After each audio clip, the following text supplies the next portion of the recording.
Good morning, everyone. Welcome to this proposal writing training. My name is Nicole Wies. I'm National Contact Point for Health, Research Infrastructures and Security. And together with my colleague Jennifer McClung, NCP for Culture, Creativity and Inclusive Societies, we have the pleasure to guide you through this morning session. And Aurélie Bremer, NCP for Climate and Food, as well as Sascha Hugentobler, NCP for Health and EIT, will also be on stage this morning. Before we start with the content, some housekeeping rules. The presentation is recorded for internal purposes. And your microphone and camera are switched off by default. Please ask your questions in the Q&A. If you have content-related questions, you find it on the bottom of your, in the middle bottom of your Zoom screen. And yes, the presentations will be sent to you in a follow-up mail after the presentation. And when you leave the Zoom room at the end of the event, a pop-up window will appear asking you to fill in a survey about this meeting. And please fill it in. It's important for us, for our quality assurance. What can you expect from today's meeting? You will receive targeted information and advice to help you prepare your submission as a task or work package leader or partner in a collaborative project. The training will help you to respond to all 3 evaluation criteria for Horizon Europe proposals. Note that it is not an information event for upcoming calls, nor is it a training for ERC or Marie Sklodowska Curie Action proposals, which have different requirements. This morning, after some general information, we will detail the 3 parts, making up the proposal. Aurélie will present the requirements for writing an excellence section. Then Sascha will present the impact section. After a short coffee break, Jenny will present how to write a successful implementation section. And we have the great pleasure also to have Ariel Beresniak as guest speaker. He is both successful partner in a project and evaluator for the European Commission. So he has 2 hats, and we are very happy to that he shares his experience with us. You will have the opportunity to ask your questions in written in the Q&A during the whole event. After each section, we will also have time for a few questions. And at the end, we will have a longer general Q&A section where we'll answer all the questions you may have. After a lunch break, in the afternoon, Stefan Fischer, our impact expert, will lead the hands-on exercise for a successful impact section, where you will work on specific topics in small groups. And those of you who booked bilateral meetings with NCPs to discuss your detailed project ideas will do so later this afternoon. Now I give the word to Jenny to present us Euresearch. Good morning, everyone. So Euresearch is an organization. We have our head office in Bern, in which are all our NCPs, so the ones of us you see today, as well as others work.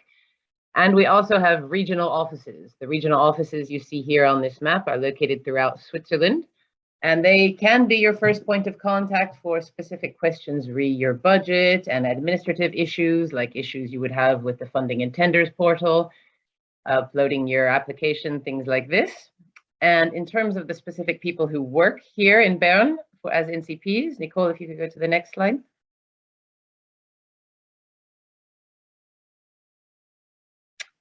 Before that, our three basic goals: we inform, we advise, and we connect. So we inform you about upcoming calls, events that could be interesting for you, brokerage events in terms of finding consortium, and keep you up to date on potential funding opportunities through the European Union.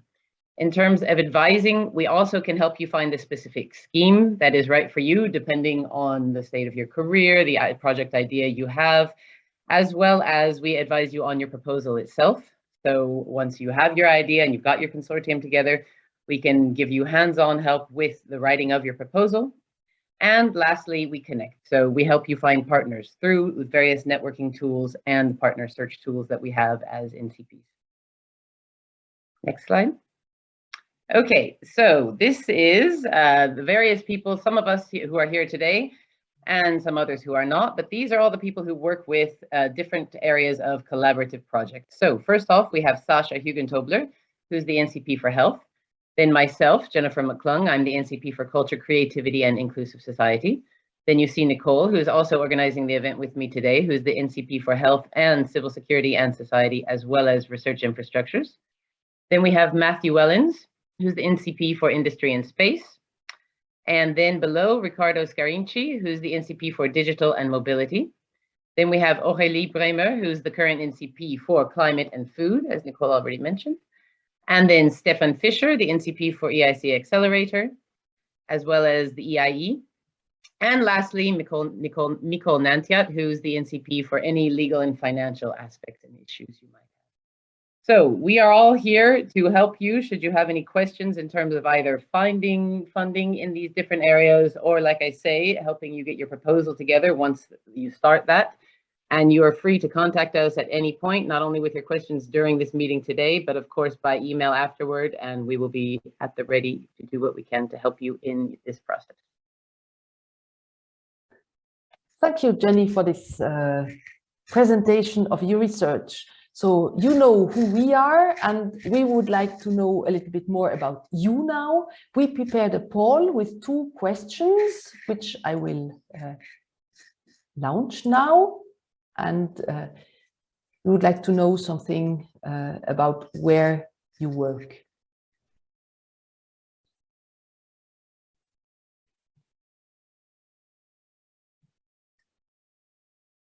Mm-hmm. Yeah, I see.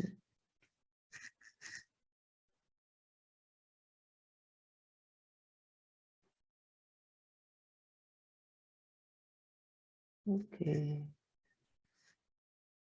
I will end the poll now, and you see that we have a majority of people coming from academia, be it University of Applied Sciences, or our 2 federal offices. We have some from industry, some non-profit organization, and some other. Thank you for your answers. I have prepared a second question about your level of experience in European framework programs.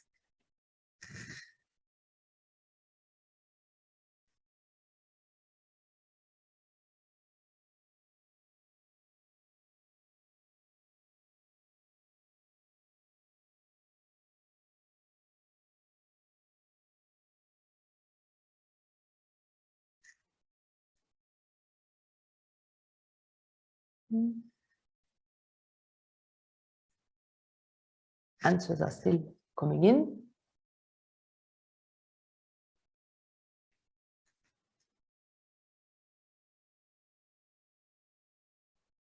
Wait a few more seconds.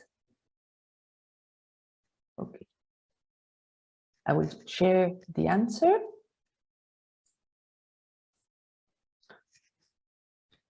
So we have also a mix of level of experience.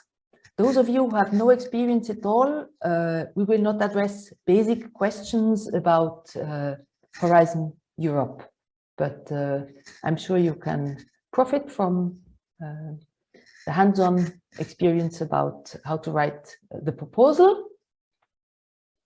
And we have several people having already participated in European projects, and also some having already identified a topic of interest.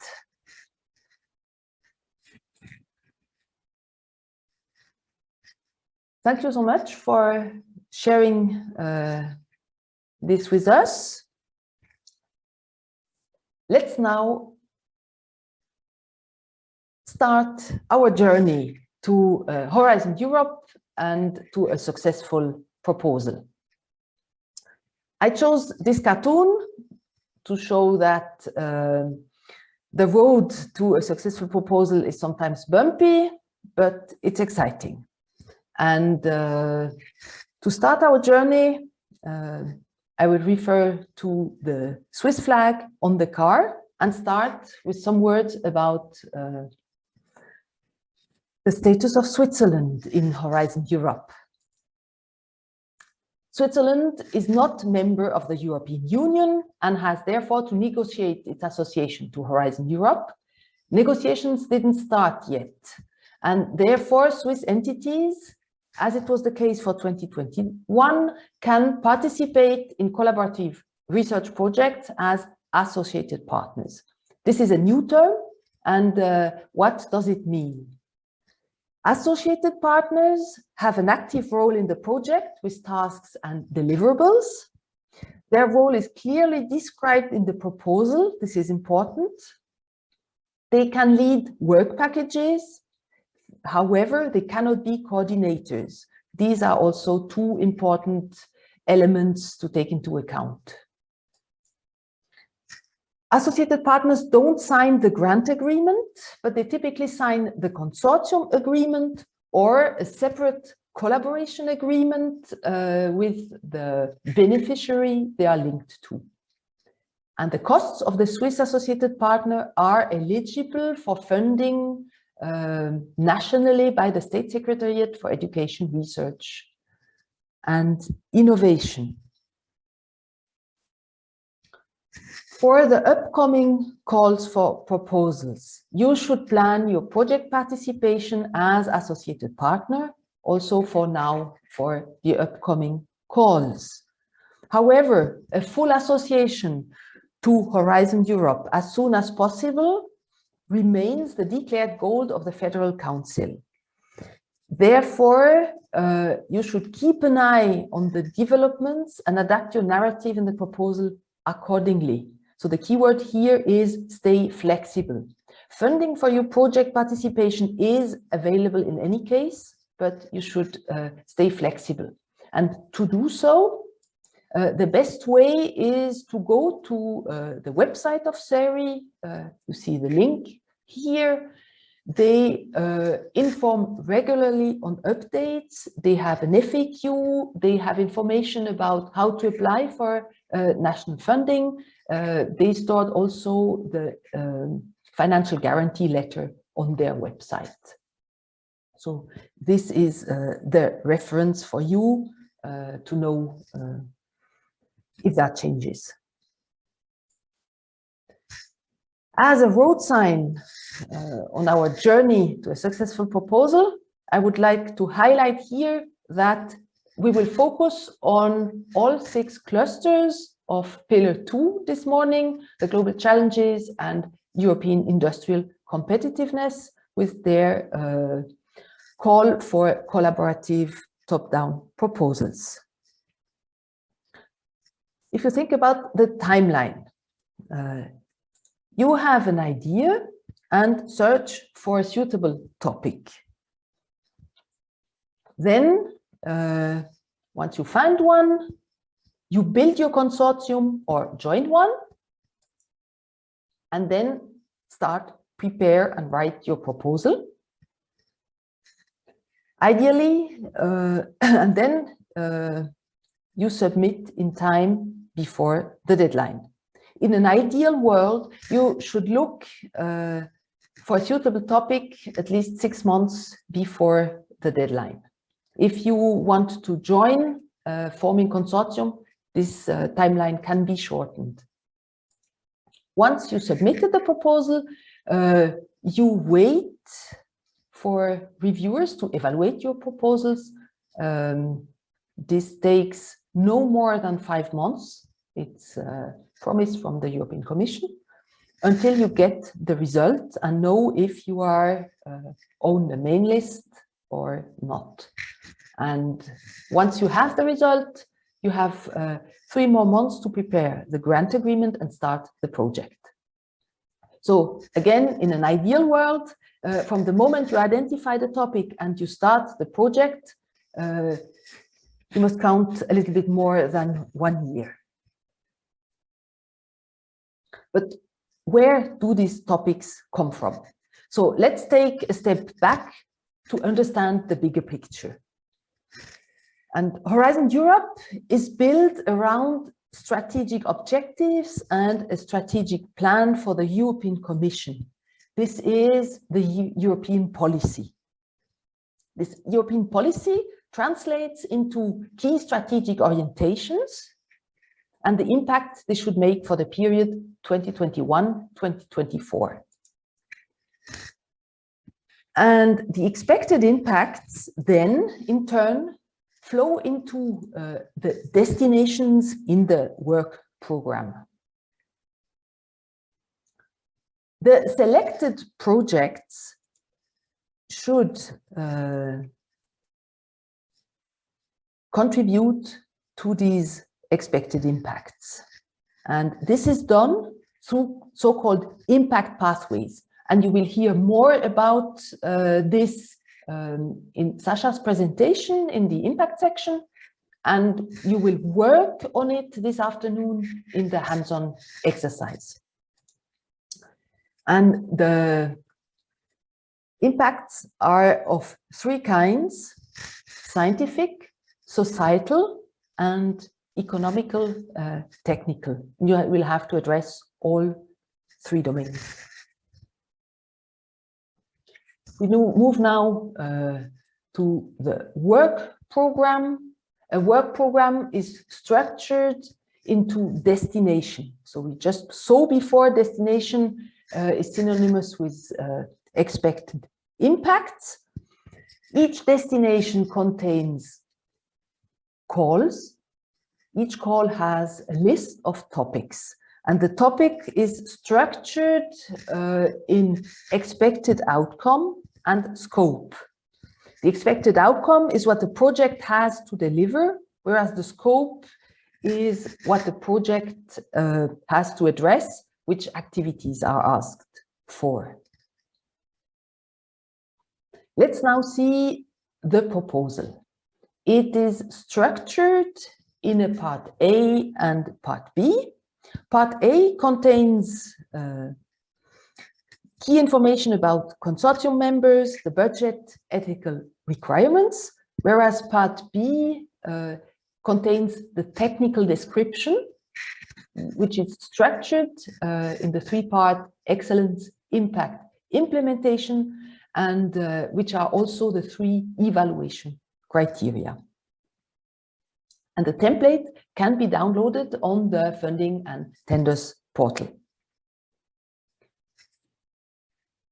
The key novelties in Horizon Europe as compared to Horizon 2020 is that the list of members of the consortium, which was previously in section 4, is now moved to part A of the proposal, as well as the ethics and security part, which was in section 5 before, is now also in part A.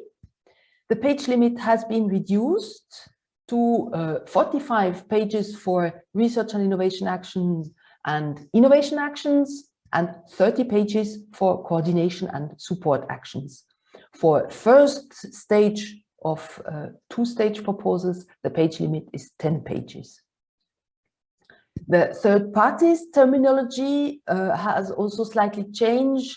We have seen, when I presented the status of Switzerland, the new term of associated partner, which is also a third party.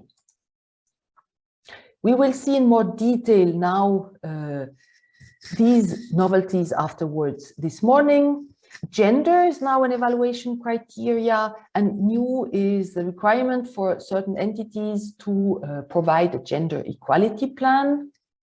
Open science has also been reinforced, whereas open access was the per default option in Horizon 2020. Now open data are also the per default option. The environment took more importance. We have new the term of do not significant harm principle, where you have to show that your proposal, or you have to address how your project affects the environment. New is also the obligation to exploit. You have to maintain a results ownership list, and therefore the European Commission now created a Horizon results platform where you can upload your key deliverables and key results. These are the novelties you will see in more detail later. Before we move now to the excellence section, you see here the slide with all 6 clusters. And as it is a training, we would like you to work a little bit, and please annotate. You find the annotation tool on top or at the bottom of your screen. And please put a mark on the cluster where you want to submit a topic. I leave you some time now to annotate. Just in case you all have a different setup on your Zoom, on mine, you have to go to view options on the top, and it's under view options that you can click on annotate and then write on the slide, as it were.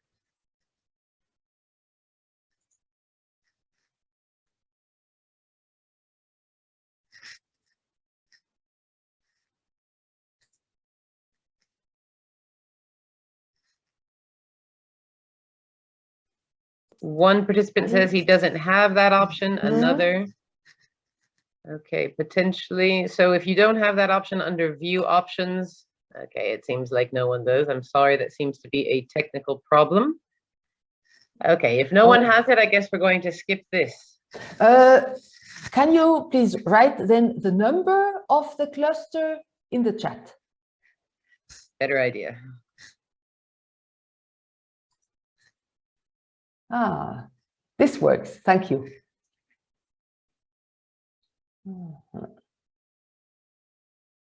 Ah.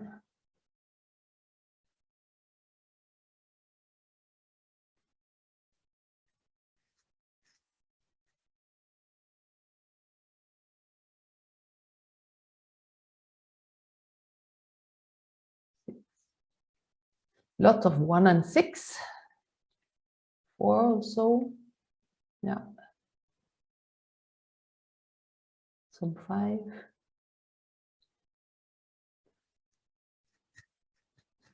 Okay, it seems like interest is fairly spread across the clusters, which is nice, given that we have NCPs from most of these clusters here today.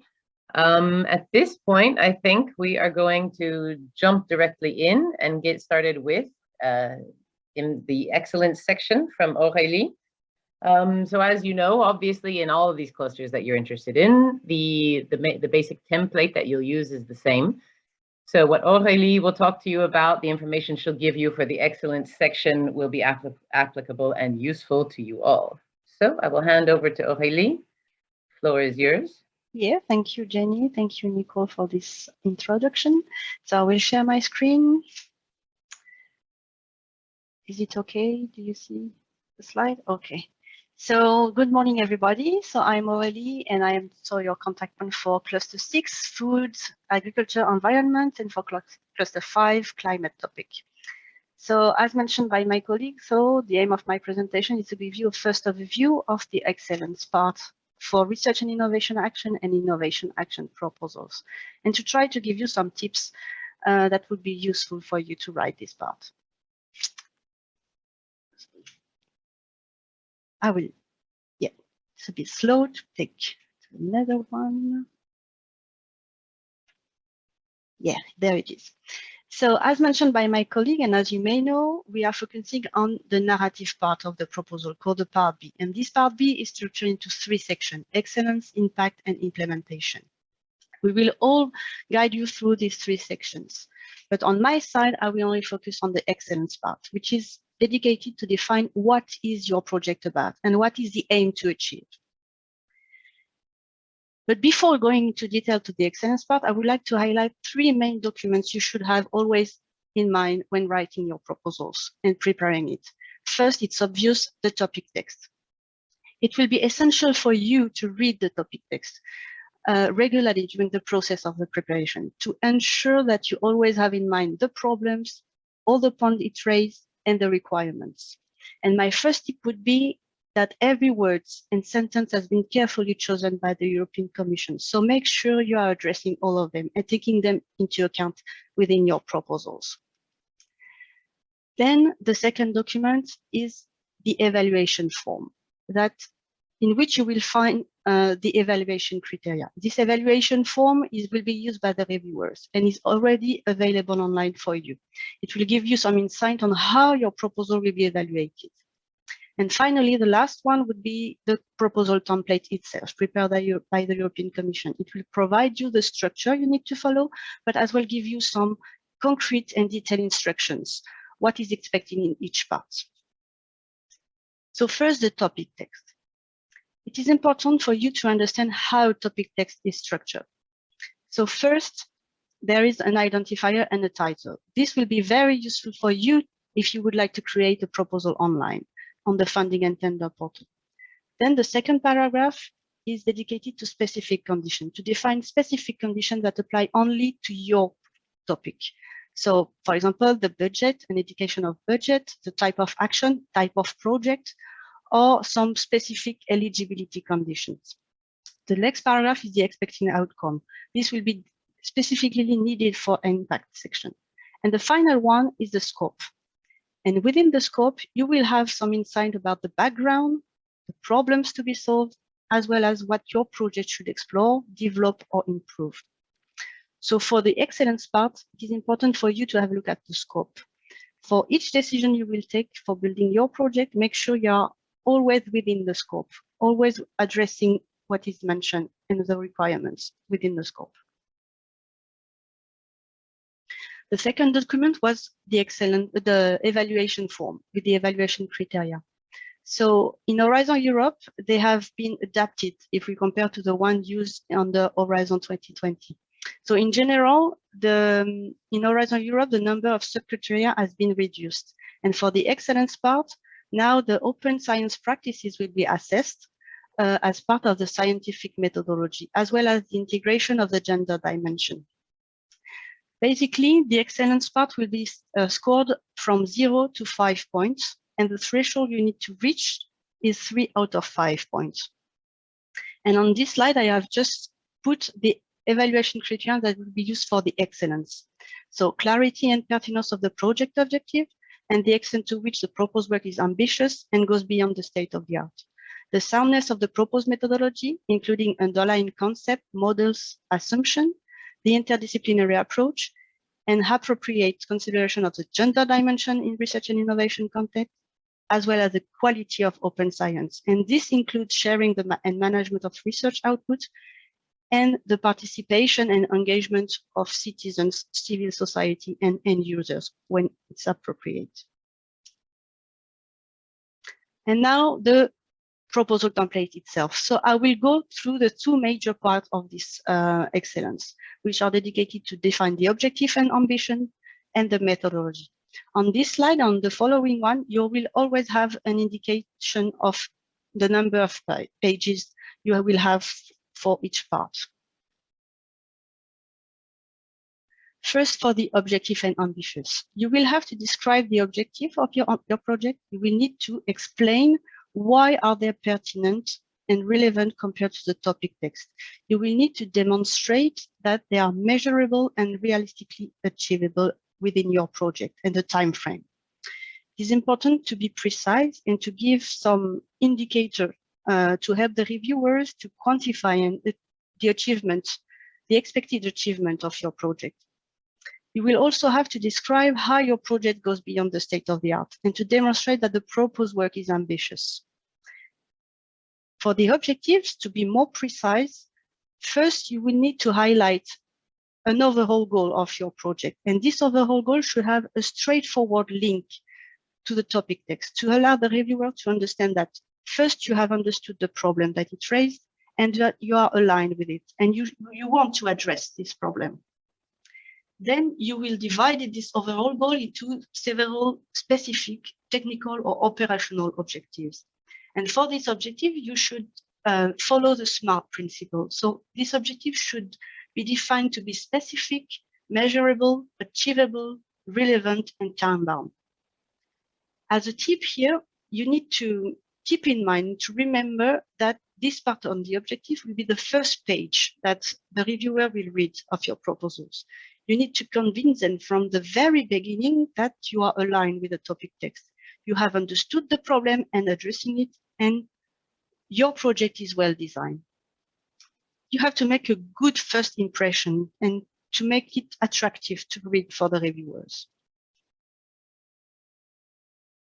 For the state of the art, you need to explain how your project and the work plan goes beyond the current state of the art. Or the current innovation available on the market.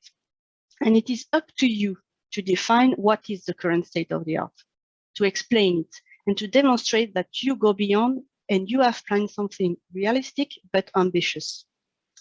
And with this part, you will have also to describe where your project and its key results are positioned in terms of research and innovation maturity. So for example, from an idea to an application or from lab to market. And when it's relevant, especially when it's mentioned in the topic text, you can use the technology readiness level. And for example, you can explain the starting point of the technology readiness level you will have for your project and the ending one, and explain how you gain the different level within this scale. As a tip here, for this part, state of the art, what I would say is that as you need to describe the state of the art of your project, you have to try to be balanced between the description of the state of the art and your project. You have to remember that evaluators are here to evaluate your project and not the state of the art of you will describe.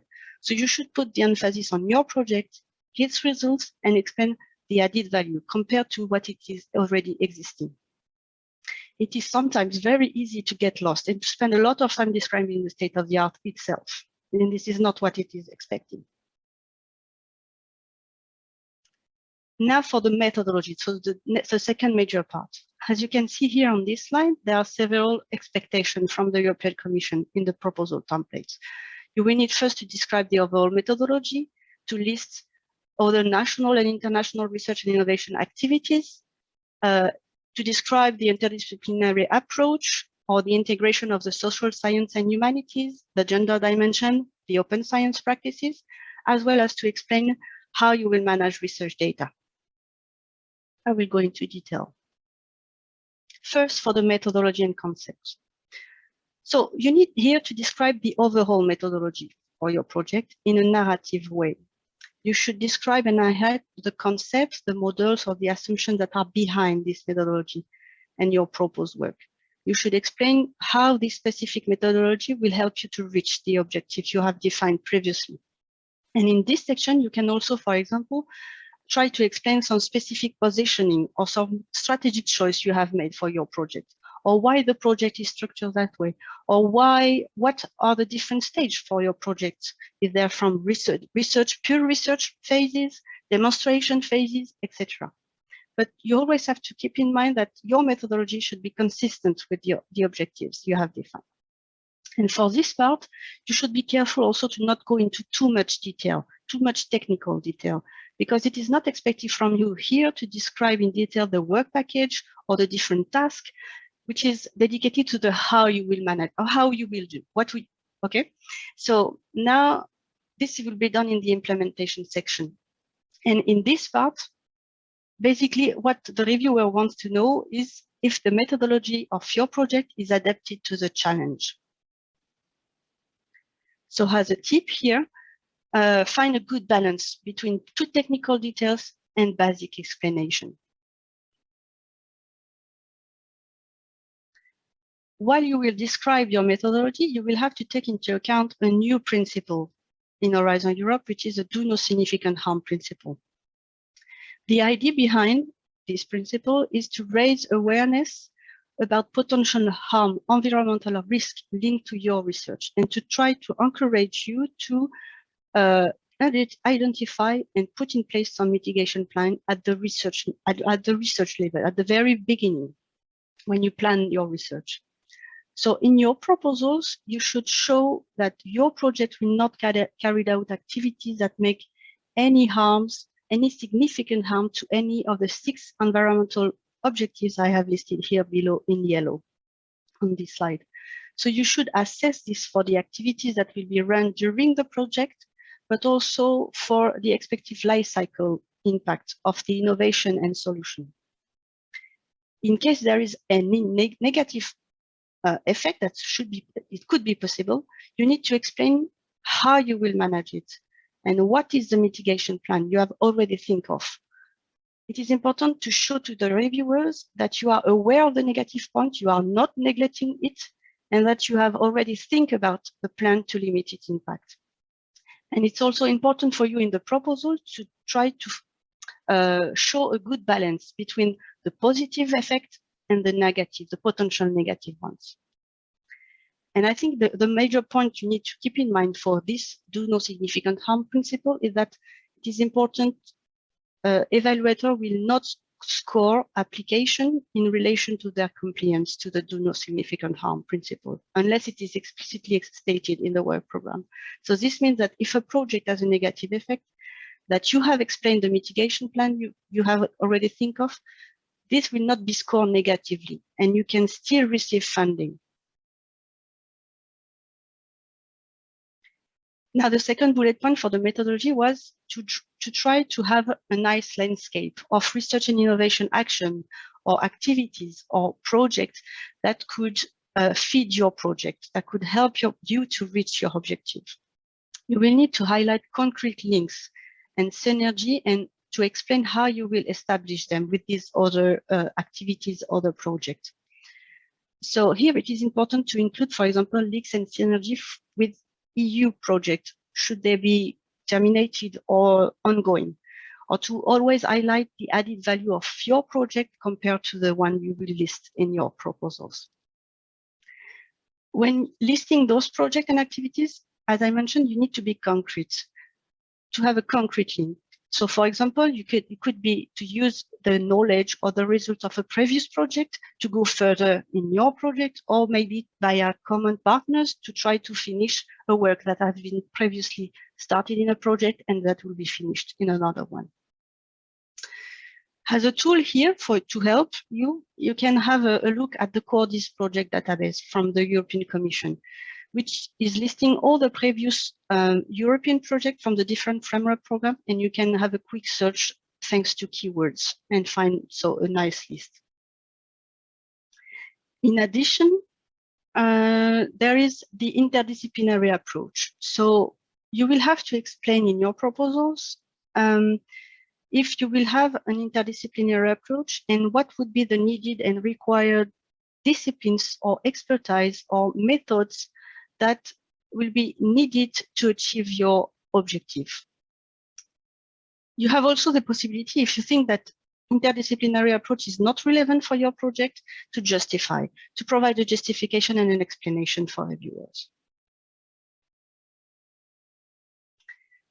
Now, regarding social science and humanities, it is important first to note that it is mandatory when it is explicitly mentioned in the topic text, and it will be mentioned under the scope paragraph. So for other topics, when it's not mentioned, it's not mandatory, but I would say it's strongly encouraged to try to integrate social science and humanities within your methodology. The aim of the European Commission is to try to improve the assessment and the response capacity to complex societal issues. In your proposal, you will have to show the role of social science and humanities. What will be the added value of their contribution and how it will help you to reach your objective. Again, you have also the possibility to provide an explanation if you think it's not relevant. As a tips here, what you can do if you want to know more about social science and humanities is first to have a look at the Horizon Europe program guide. Here you will find some additional explanation on what it is expected and what are the requirements from the European Commission, as well as, for example, a list of disciplines of social science and humanities. You can also have a look at the fact sheets provided by the project Net for Society. And it gives you some information about social science and humanities integration, as well as some success stories from Horizon 2020. And this could be you can find some inspiration for your project. What I would say also is that if it is a flag topic, so if it's mandatory for you to have social science and humanities, I would say that it is important for you to maybe have some expert directly involved in your consortium, just to strengthen the fact that you have social science and humanities and you have a strong integration within your project. Now, regarding the gender dimension. Gender dimension in research and innovation project is mandatory for all topics, all proposals, unless it is specifically stated within the topic text. And again, it will be stated under the scope. But first, what is gender dimension? It covers the integration of sex and gender analysis through the entire cycle of research and innovation. So from the setting of research priorities to the formulation of research questions, developing specific methodology, or turning the project result into innovation that would benefit all citizens and promote gender equality. If you think that including gender dimension is not required, then you also have the possibility to provide a justification. But it is important for you to note that this part of the proposals is part of the evaluation criteria and will be scored. Please note also that for this part, gender dimension, it's not referring to the gender balance of the project teams you will have. This is completely different. To help you, and as a tip maybe, you can have a look first at the fact sheet produced by the European Commission on gender innovation project. That could give you some idea of what it is integrated gender dimension in research innovation. And there is also some checklist from previous project or from additional websites that can help you to just have basic questions to help you to identify if there is any gender dimension to be taken into account. And again, if you have any gender dimension plan, or if it's a significant part of your methodology, I would recommend to have specific partners, experts in that domain within your consortium. Now, open science practices. So under Horizon Europe, the European Commission wants to go beyond open access and implement open science approach, which is a way of how to perform research. It is an approach based on open cooperative work and systematic sharing of knowledge, tools, and information as early and widely as possible. So in your proposal, you will be asked to describe how appropriate open science practices will be implemented and integrated as part of your methodology.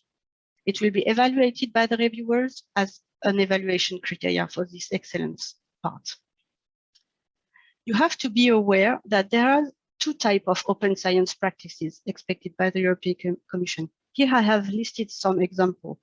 and some of them are mandatory. For example, the research output management and the research data management, or the open access to scientific publication. And the other ones are more recommended practice, and if appropriate for your project. So in this part, what it is expected is to show how the implementation of this practice is adapted to your work plan and how it will help you to increase the chance to reach your objective. As a tip, to get more information about, for example, the mandatory, the recommended practices, I would suggest you to have a look at the annotated model grant agreement and the Horizon Europe program guide. It will also give you some practical information what is behind open science practices. And note that any previous experience of partners within your consortium in open science practice will be assessed positively by reviewers. And finally, the research data management. So this is the last point to address within the methodology. And this is an essential element for projects that generate, collect, and reuse data. We'll have to describe how you will manage digital research data generated in your project in line with the FAIR principle. So FAIR meaning findable, accessible, interoperable, and reusable. And the data sharing should be subject to the principle as open as possible, as close as necessary. And in case of closing data, you have to argue why data needs to be closed. You should also note and keep in mind that when the project will start, if you are successful, you will have to provide a data management plan. And this will be a formal document to outline from the start of the project all aspects of research data lifecycle. And this will be submitted at month 6 and regularly updated. And there is also already available an EC template on data management plan. And you can have a look already at the proposal stage to give you an idea of what it looks like, data management plan, and to guide you to provide maybe some relevant details already at the proposal stage. And to conclude this part on the excellence, and as a general tips, I would say that excellence section is the first section read by the reviewer. So make a good first impression. Make it attractive, easy to read, and avoid too technical words. Make a clear relevance of the problems and the solution you will offer. To be concise and precise as possible and be straightforward. Avoid redundancy and make information findable for reviewers. Demonstrate that your proposal fits with the topic text. Use the topic text keywords, for example, or the same wording, and make sure that you are addressing other requirements within the scope. Every word counts in the topic text. Make sure that every decision taken during the proposal preparation stage are still aligned with the topic, your objective, and are addressing the evaluation criteria. Be consistent within the excellence section, but also within all other sections of the proposals. And with these general tips, I finished my presentation. I'm happy to answer to some questions.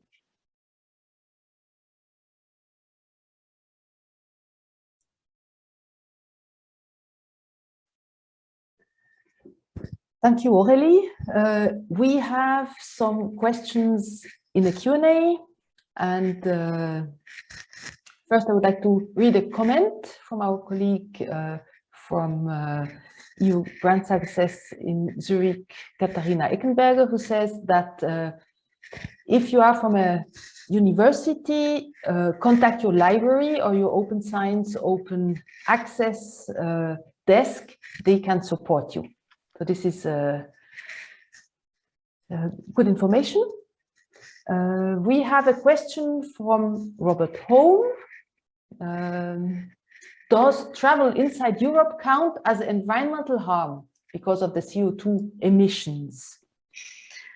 That's a nice question. I would say it would depend on the content of your project. If the only harm is traveling around Europe, I think, yeah, that might not be the main point to raise under the do no significant harm. I think it's really related to your research itself, to the content of the activities you will have. So yeah, this would be my advice, is to focus on your research and not, for example, to the traveling of, because you will travel anyway with meetings and so on. So I will not count it as a significant harm. Robert has another question. What do you mean with participation in open peer review? So open peer review are often proposed by, how do you say, some journals, and it means that you can upload your article, your publication, and it's open to other peers that register to the journal to review your project, your publication. So it's offered by some journals, and typically there are different processes, and you can have a look on internet and find the journal. So it's a specific way to how your publication is reviewed, and yeah, depending on the journal that can offer these services. Thank you. I don't see any other question. So in this case,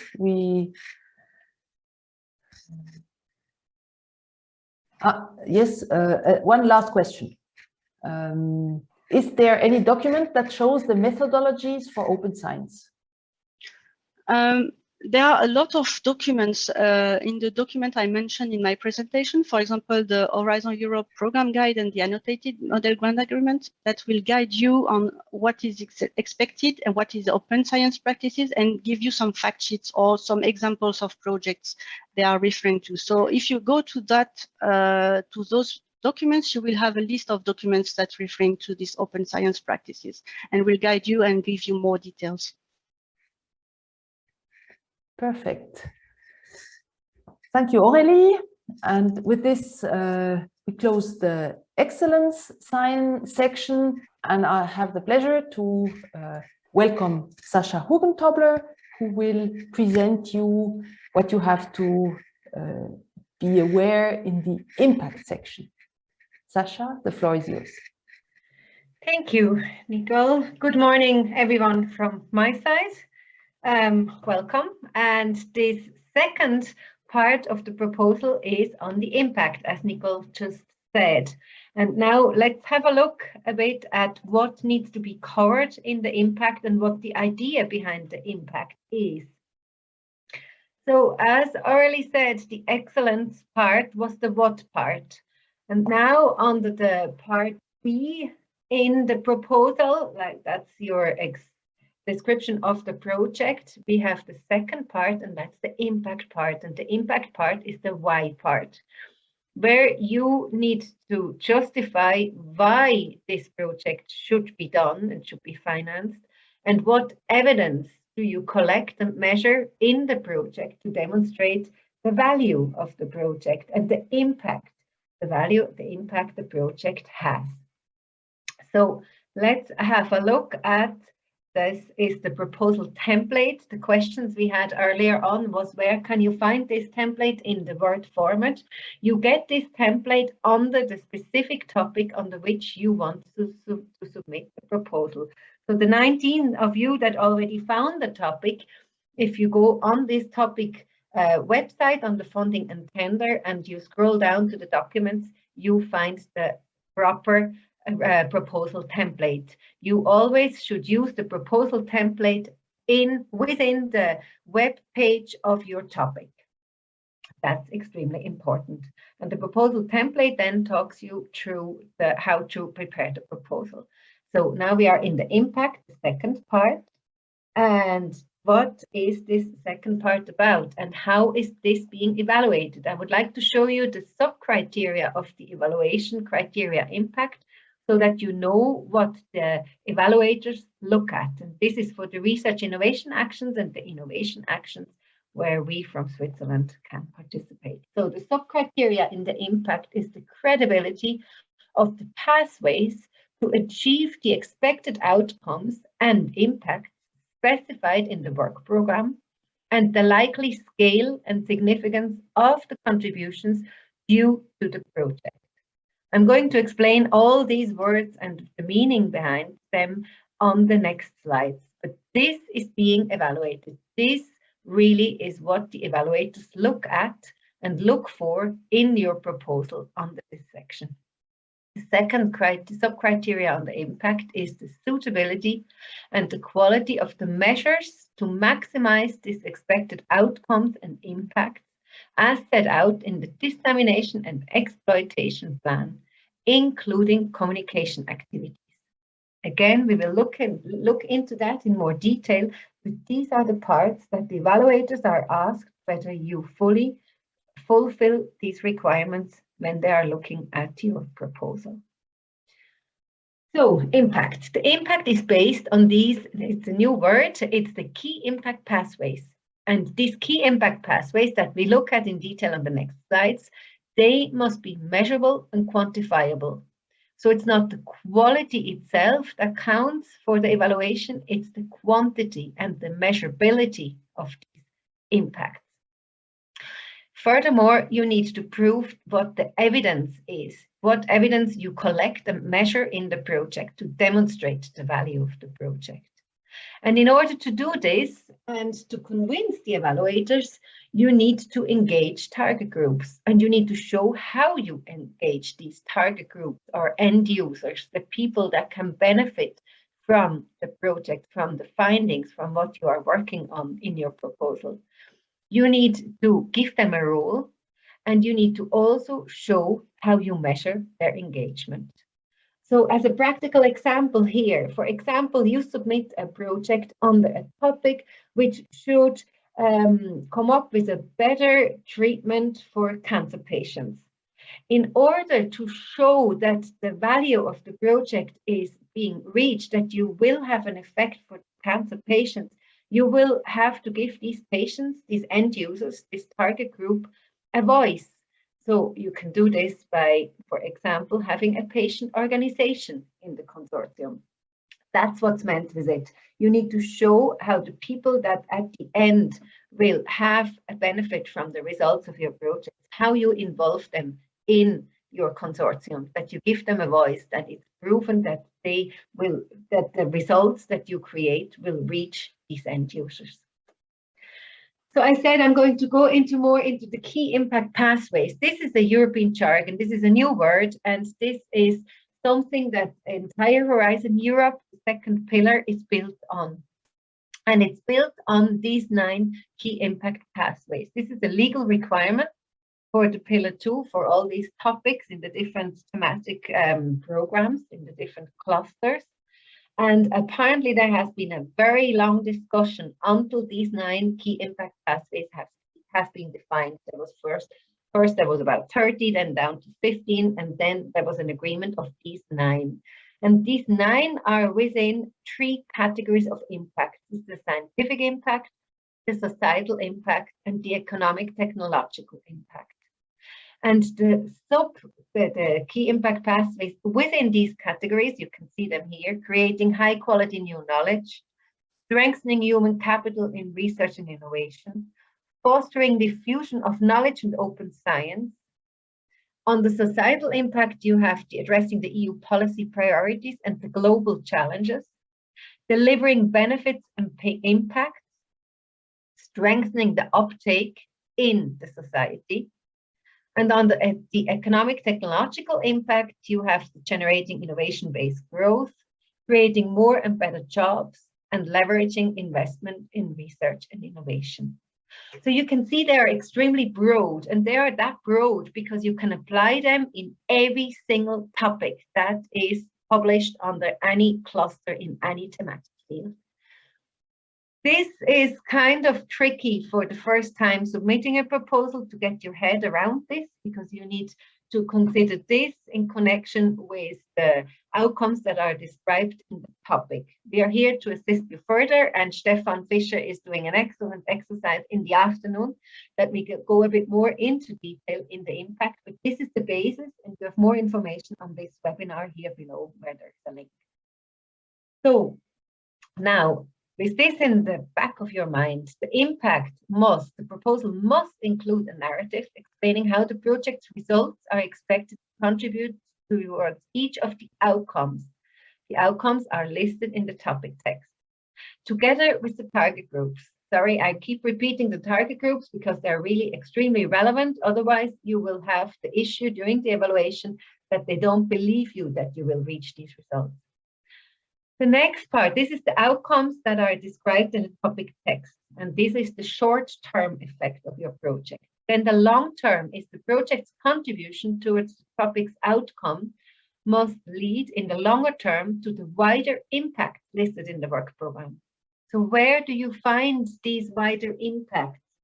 They are described within the destination where your topic is in. For that, you need to know where your topic is in which work program, and the work program then has descriptions of what the overall goal is of this funding. And the wider impacts are the impacts that your project should have within the next 10 years. This has been the background of the impact, what is looked for. So now we look at the section impact, which has 3 subchapters. It has the project pathway to impact. It has to measure the to maximize impact regarding dissemination, exploitation, and communication, and then the summary. More to the summary when we get there on the slide. So the project's pathway towards impact can be 4 pages long. Here, just one comment. If you are writing an excellent section in your proposal, and then you put for this 2.1 a 1-pager, you can be nearly sure that you did not go into detail enough of what they are looking and expecting for. So really, this needs to be 2, 3, 4 pages long. So what you need to do there is to describe the contribution of your project results in the 2 terms, which I already mentioned, the outcomes, which is the results, the impact or the value your project results should have within the duration of the project. And they're spelled out in the topic text. You need to reach these within the duration of the project. The second contribution which you need to show is the wider impacts that I explained are described in the destination in the work program, which you should show that your project will achieve within 10 years. I'm fully aware this is a lot of different wordings. You can get back to us asking about the different meaning of these wordings, and you do get the slides. But the important part is that you need to show in the impact part long-term and short-term effects in the societal, economical, and scientific domain of regarding impacts. Now we come to the second arrow. The requirements and the potential barriers that you may not be able to achieve your results need to be described. There, for example, this is a regulation that you're aware of, and that could be a barrier for your project, and you need to mention it. The next point is the proposals must indicate the likely scale and the significance of the project's contributions to outcomes and impacts. What does that mean? You have the definition in the box. Scale refers to how widespread the outcome and impacts are likely to be. So how widespread? Is it for the entire society in Europe? Is it for a specific part of the society, for a specific countries, for children, for the elderly, for anything? That's how the scale is. The significance refers to the importance or the value of those benefits. So the significance, let's look at the COVID crisis that we have now. So the significance is, so that's the importance or the value would be regarding health, regarding economy, regarding many more aspects. Another link to bring more information on these pathways towards impact can be found here. The second part is a different approach.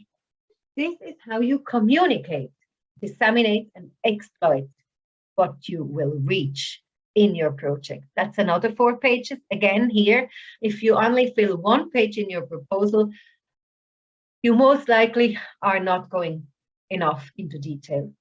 So what you need to do here is the first version of a plan for the dissemination and exploitation, including communication activities.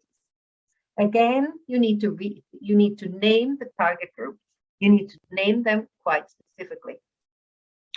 You also need to cover the exploitation. If an exploitation is expected in the proposal, and let's say primarily it's going to be in a non-associated third country like in Switzerland, you need to justify very carefully by explaining how that exploitation is still in the European Union's interest. As a practical example here, if a small medium enterprise is part of the consortium, the small medium enterprise is in Switzerland as a third country, non-associated, and you will develop a new technology within this consortium.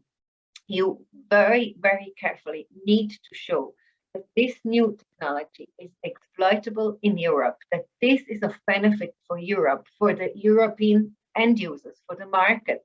And even better so if you can show that companies in Europe can benefit from this technology. That is extremely important because the economic impact of the project should be for Europe. The strategy for the management of the intellectual property and the exploitation and how you plan this needs to be covered also in this part. More to that in the next slide. So in the red box, we have two comments: address the target groups, how you engage with the target groups, and how you measure their engagement.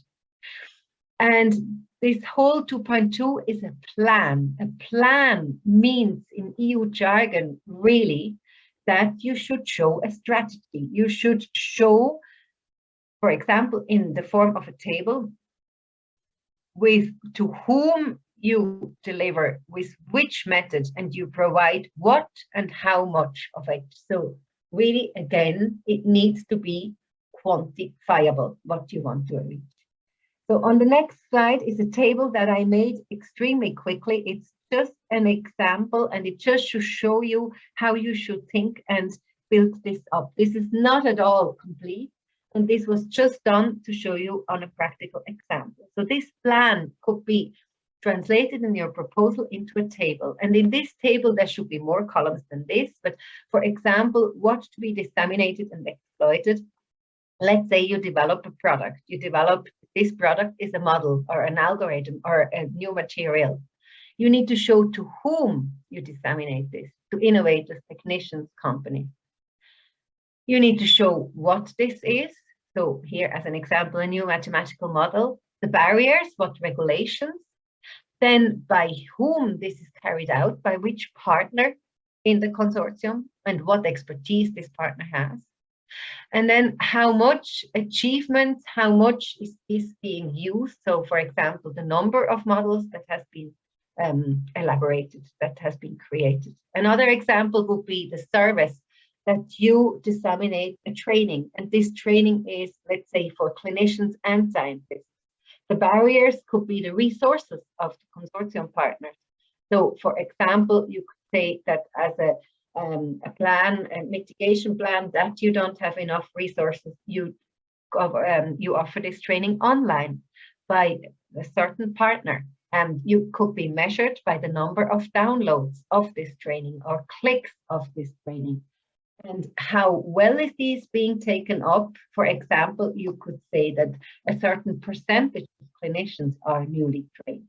These are just examples and not by all means complete. This is just to show you how this plan should look like and how what we mean with this quantifiable parts that need to be provided.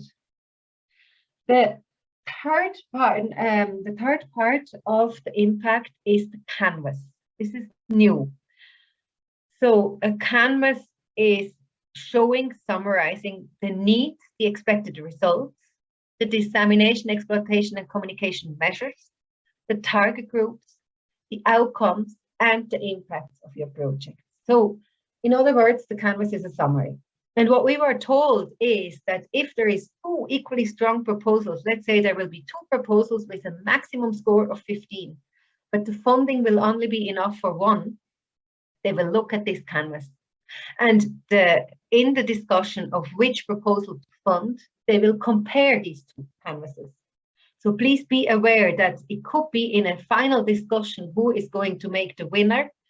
These canvases needs to be convincing. These canvases need to really be so that people can straight away see what you want to achieve and can start discussing for or against your proposal in the evaluators, in the consensus meetings. And again, that's why I spent quite a lot of time on the key impact pathways. They should be seen in the canvas. We look at the canvas that is shown as an example in the proposal template, and I'm going to talk you through that you get it even more into understanding. So this is how it looks in the proposal template. You have the specific needs, and this is an example on an airport. We all understand airports, we all have been in airports. So the example is that the need is that airports have a problem to measure how many resources they need in peak seasons when tourists travel around. And the development that they want to do in this project example is to have a flow-oriented model that can better predict when there is a peak of passengers going through airports. So the result, the expected result, is a successful large-scale demonstrator, a trial with 3 airports of an advanced forecasting system for proactive airport passenger flow management. Now we go to the third, the blue box, with the dissemination, exploitation, communication measures. And there it's an example. The exploitation is the patenting the algorithm model that should improve the prediction of the patient, the prediction of the tourism, amount of tourism going to an airport at peak season. Then on the dissemination towards the scientific community and airport, the measure will be a scientific publication with the results of the large-scale demonstrator.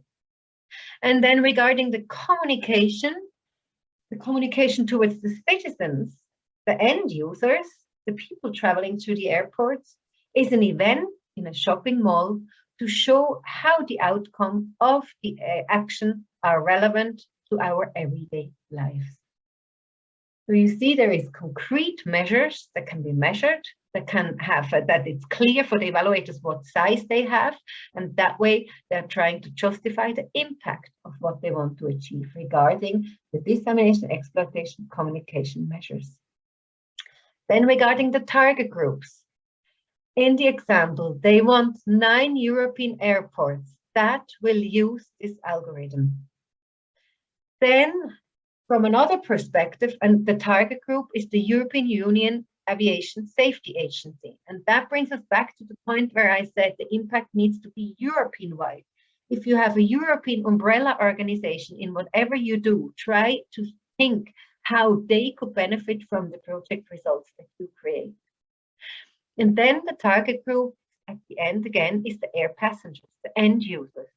They need to benefit because it's taxpayers' money that is funding this group. Outcome is the short-term value of the project for the duration of the project.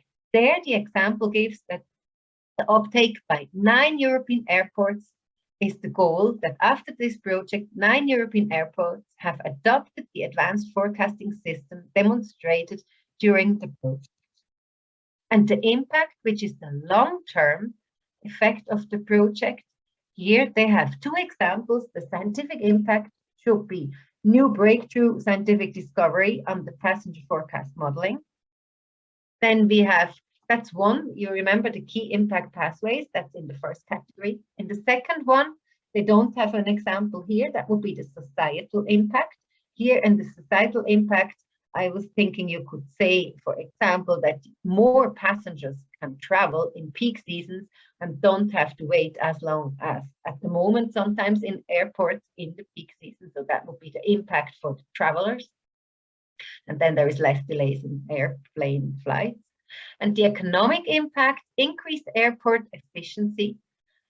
The size could be 15% increase of maximum passenger capacity in European airports, leading to a 28% reduction in infrastructure expansion costs.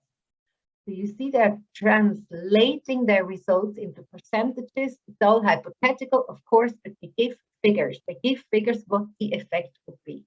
And this should be done in any field, in any topic in your project. I hope this has made it a bit clear. And as said, Stefan is giving us a brilliant exercise this afternoon where you can implement this and much more that Stefan will tell us. Now, for the next 5 minutes, the last 5 minutes, I made print screen of the proposal templates. For the ones of you that haven't looked and haven't downloaded the proposal template, the 19 of you that have already chosen a topic, you certainly have seen this before. In blue is indicated what I think you really should pay attention to. And I covered it all. There's a few more points which I want to say. Again, think of long-term, short-term, and think of the target groups. Here, what I want to name here is that you really need to be aware. This is the top part, the scientific, the economic, and the societal. You need to show all these 3 types of impacts because it's a legal requirement. It's the basis of this pillar 2 proposals that they should show the impact in all these 3 categories. And the last part on this slide, I want to show you or mention that do no significant harm that Aurelie so nicely and in detail described is also being evaluated in this section. It's being looked at whether you think of the impact regarding the do no significant harm, economic, societal impact. So mention this here if it's relevant. Now we come to the impact, the measures to maximize the impact, the dissemination, exploitation, and communication plan. We covered it all.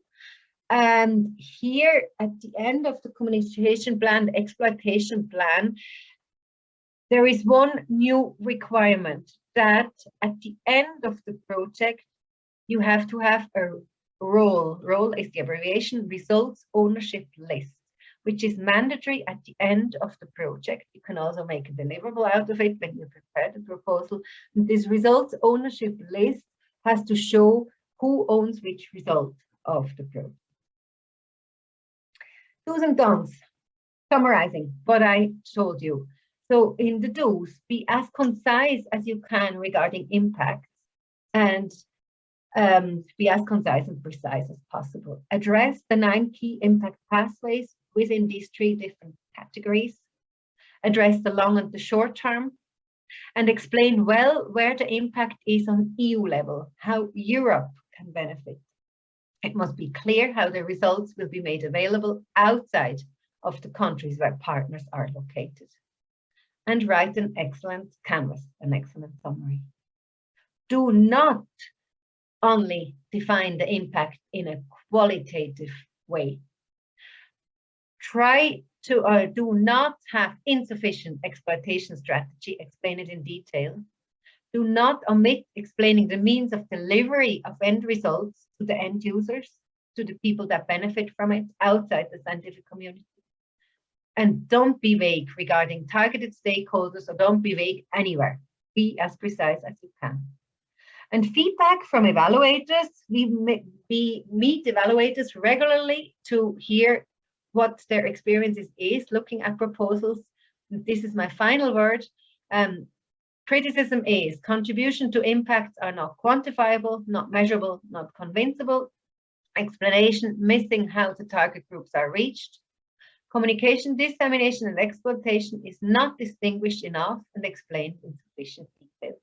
I'm fully aware this is a repetition again, but just to show you this is important and we are here for it.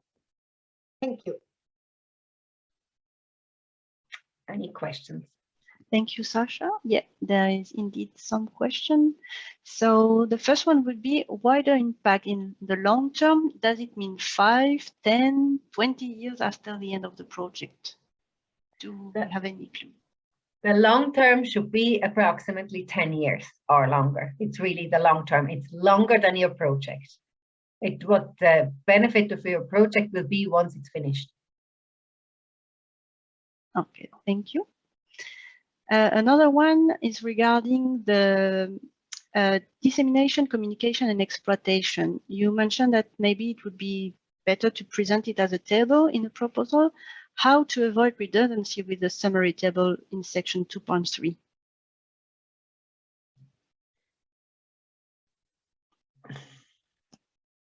in my view, you don't have to avoid all the redundancy. It's all melting down to the key messages. So the table on the exploitation, dissemination, and communication will contain all the information.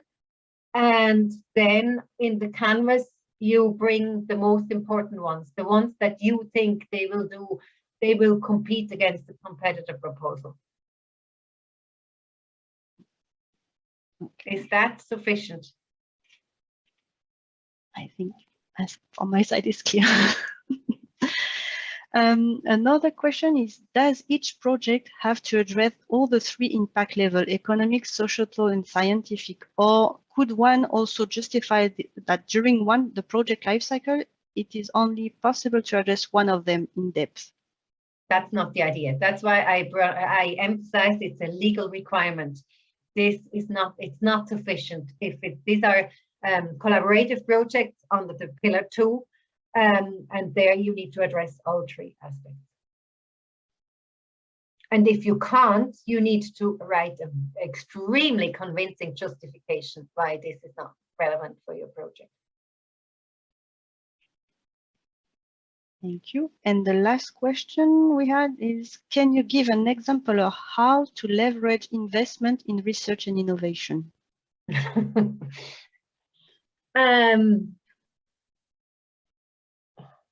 You could show what the impact is of your developments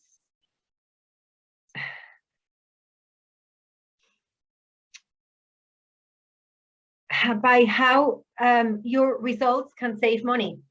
How your results can save money, that maybe not research has to be carried out in this field again exactly on this stage. You bring research forward.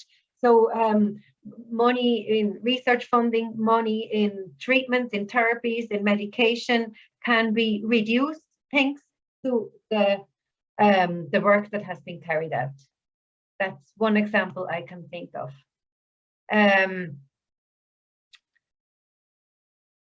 How you can leverage it further if, for example, a new technology is being elaborated or is being created by a company, and this company is somehow thinking of sharing parts of this to via an SME cluster through other companies. So you could also leverage by showing that the impact or that the findings can be, even a snowball effect can be shared with others. That's two examples I have. Maybe my colleagues would like to contribute something.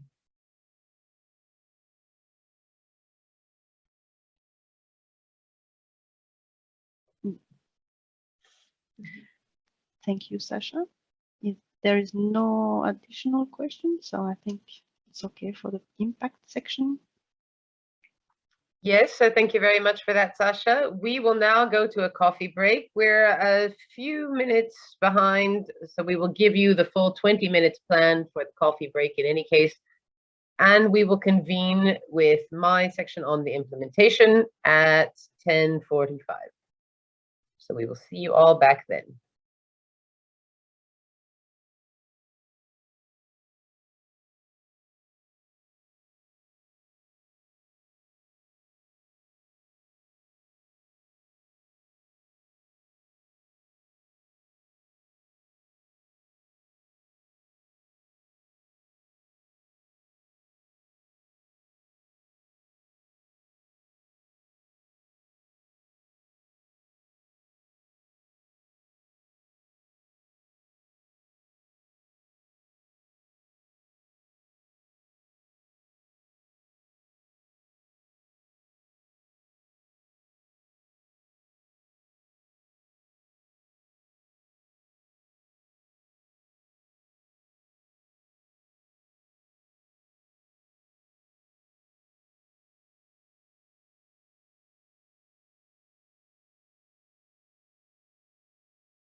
Welcome back.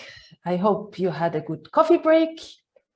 We have now the pleasure to hear Jennifer, who will show us what is important to consider in the implementation section. Good morning, all. Can you see my slides in presentation mode? No, we see the slides.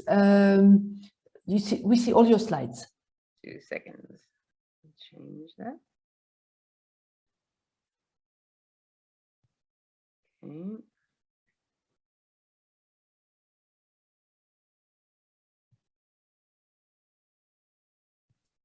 And now, is that better? Yes, perfect. Okay.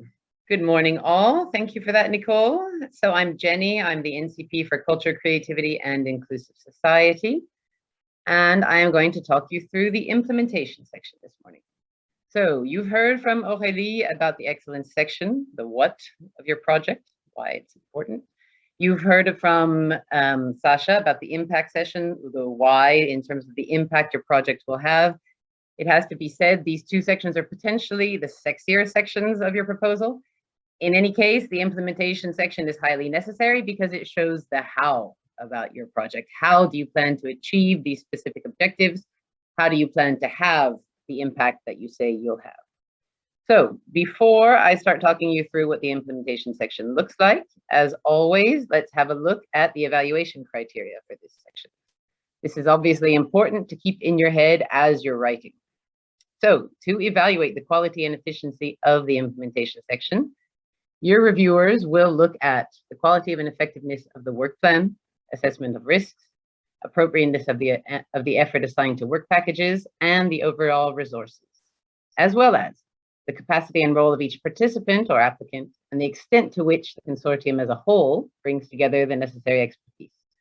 So as you can see, there is a lot of detail involved here, and you're going to have to provide a lot of information to discuss the work plan, your risks, your potential risks that your project might face, your work packages themselves, all your resources, as well as the consortium and the participants involved in your consortium. So to jump right in to this section, there are two sub-chapters in the implementation section. 3.1 looks at your work plan and resources, and 3.2 is the capacity of the participants and the consortium as a whole. So let's start with the first one. This first one, the EC estimates that you'll need about 14 pages, which includes the tables they provide.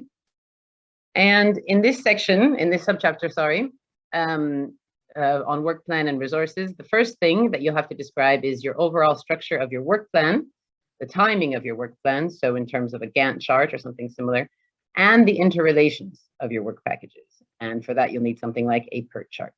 There is also a list of tables that you'll have to fill in. So this is a tables that explain your work packages, a description of each work package, a list of deliverables and milestones, as well as your critical risks for implementation, and then 4 tables at the end that summarize the staff effort and basically all aspects of your budget. Given that these last 4 tables are more individual and apply specifically to your individual projects and budget, I am going to focus on these first 5 there, and I'll give you some information about how to fill them in and tips for how to successfully fill them in. So at the beginning, how do you even begin to plan your project? Well, in the first place, you identify the specific phases of your project. And it's around these phases that you will structure your work packages. So basically, you divide your project into its different phases and put these different phases into work packages with the specific tasks that will be involved in each work package. You obviously need to make sure that these work packages are proportionate to the scale of your project. Once you do this, you can establish the relationship between your work packages using something like a PERT diagram, which could look something like this. Here's an example. And the point of a PERT diagram, or something similar to this, is to show your evaluators that your work packages aren't just individual standalone subprojects, but in fact, they each feed into each other. So as you can see from this example, in work package 1, there's data collection involved, and it's this data then that feeds into work package 2, on which case studies and models will be built, and then work package 2, which interrelates to work packages 3, 4, and 5, which then feed into the dissemination and outreach package, work package at the end. And then, of course, at the top, you can see that there are 2 work packages devoted simply to the scientific and administrative management of the project. So again, the point is to show your evaluators that, that your work packages aren't simply standalone projects, but that each are necessary and interrelated to each other in order to achieve the objectives that you've already set out in your previous sections. So once you do that, once you've got the links between your work packages established using your PERT diagram, the next phase is to show the details of each work package. So the details in terms of the partner's role in each work package, as well as the tasks involved in each work package and the positioning in time of each of these tasks. And for that, you'll need a Gantt chart or something similar. And here's an example of a Gantt chart. As you can see at the top here, we have, and I don't know if you can see my mouse, there we go. At the top here, you have the timing of your project. So in this case, we have the years as well as the months of each project. This is important. Usually you need to divide the years of your project into the specific month, starting at month 1. And on the side here, you have all your work packages listed that you've already described, as well as each of the subtasks involved in each work package. And if you have a look here, you can see that the subtasks become quite detailed in terms of the individual interviews, for instance, you would need to carry out, focus groups, etc. So all this very specific subtasks that are involved in each work package need to be detailed here as well, in order that you can show your evaluators, okay, we've got our plans, we've got our work packages and our sub-projects, sub-tasks planned, and we know exactly when these things are going to occur in time. So the point is to show exactly how long and each of these subtasks will take. And using this color scheme, for instance, you could show which tasks each of your partners will be responsible for on the project. Okay, so let's move on to the tables. Oh, the first table, table 3.1a, the list of work packages, involves just filling in the details about the work packages that you will need to describe. So you'll need to say the number of the work package as well as its title, and you'll need to explain which participant is going to take the lead on this work package, as well as how many person months this work package will take, and the start and the end date. So again, most of this detail should already be in the Gantt chart, and here it's just where you summarize the details of each of your work packages. And again, for each of your work packages, you'll need to fill in this table as well, table 3.1b, in which you explain the objectives that this work package intends to fulfill, as well as a description of the work involved in order to achieve those objectives, and the deliverables that you'll produce. So as you've already heard, the objectives are the goals of your work within the project. That could be in terms of the research you'll do, or the innovation content you'll provide, etc. And it's important, obviously, that these objectives are very concrete, because these objectives will then be turned into the deliverables that you'll describe here in this bottom part of the table. And these deliverables basically are the results or any outcome that your project will produce. So a quick word on deliverables. This list of deliverables needs to include, again, all the outputs of your project, and there are 7 different types. There's a list provided in table 3.1c, and the deliverables could be anything from a report, a prototype, a data set, publications, etc. The list that's provided for you will give you a complete idea of what types of outcomes you can have. There are also 4 dissemination levels that you need to specify for each deliverable, from public to classified. Again, there's a list provided on table 3.1c.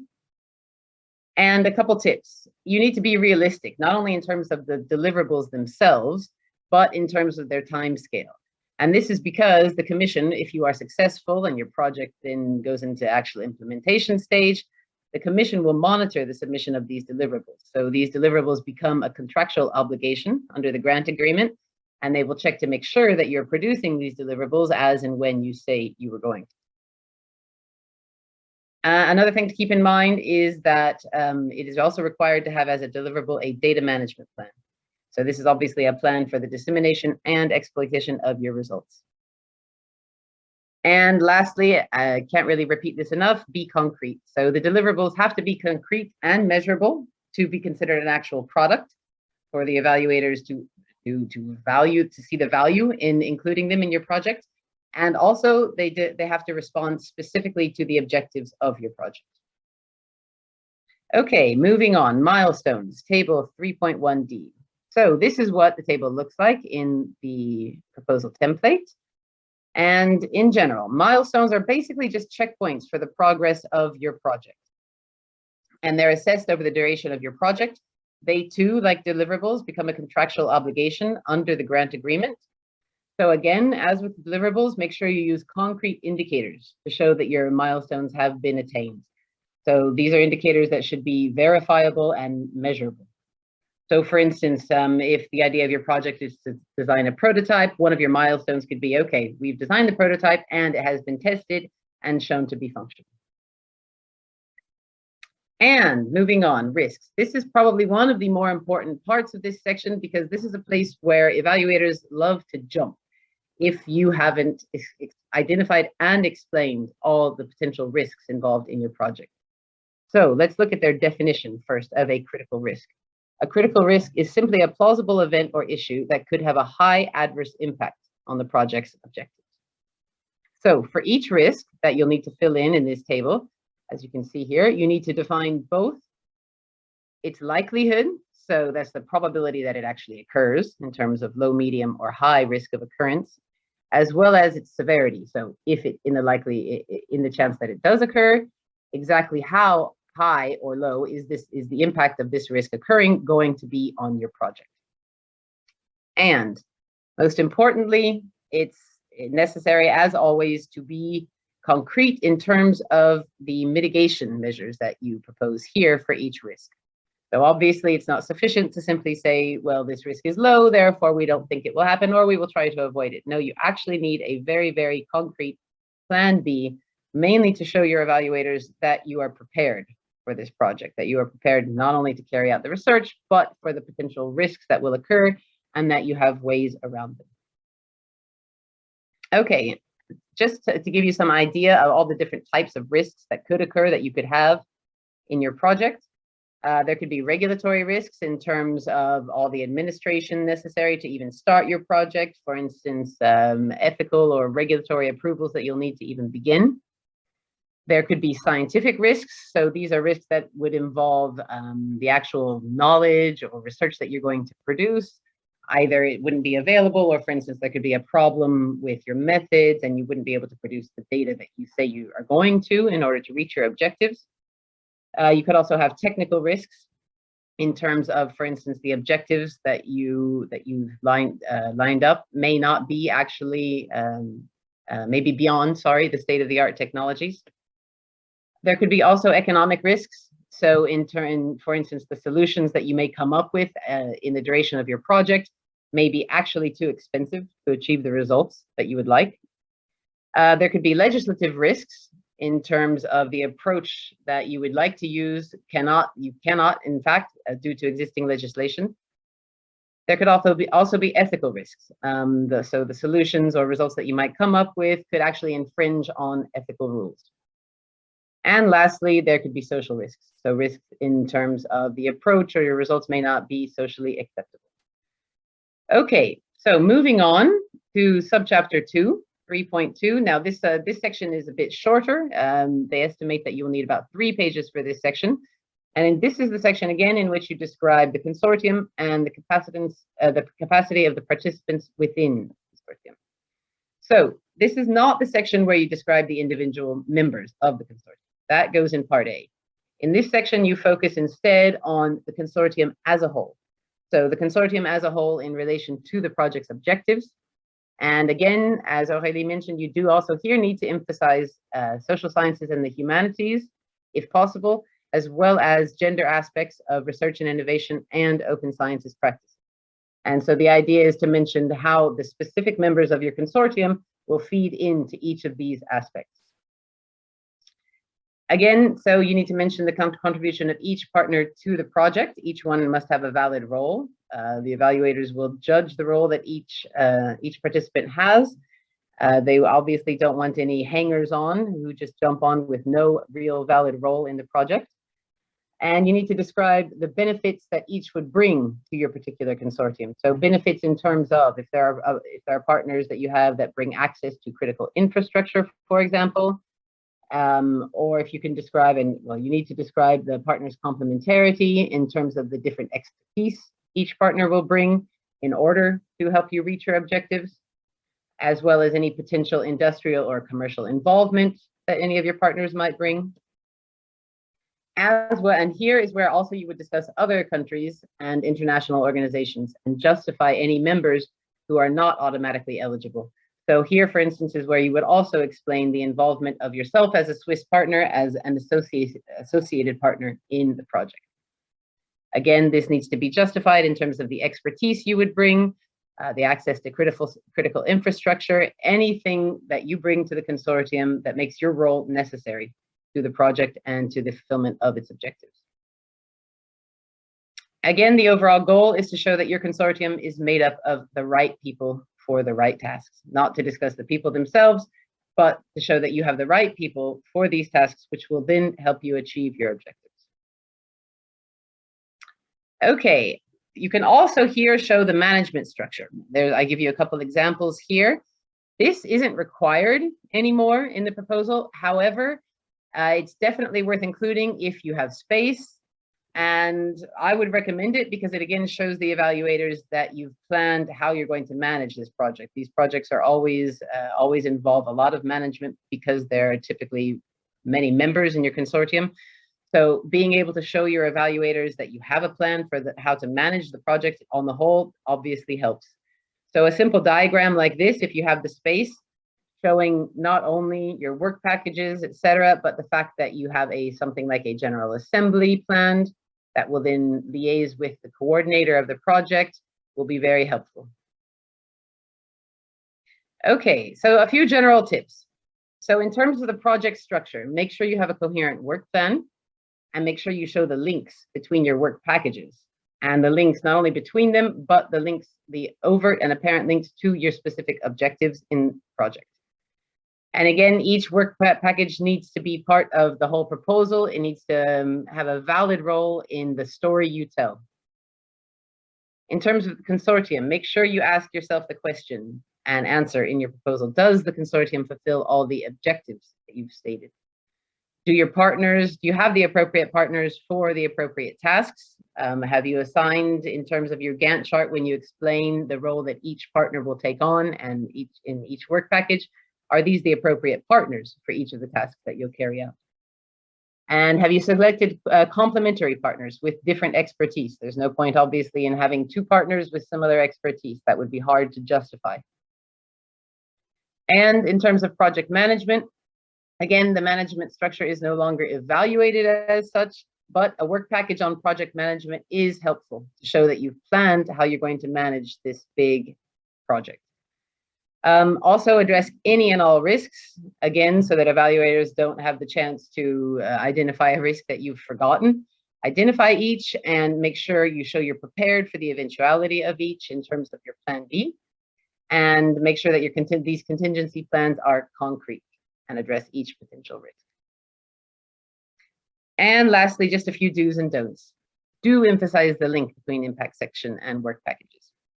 Do make your tasks and deliverables concrete so that they can be measurable and quantifiable, again, because these deliverables specifically become contractual obligations and the Commission will monitor them in the duration of your project.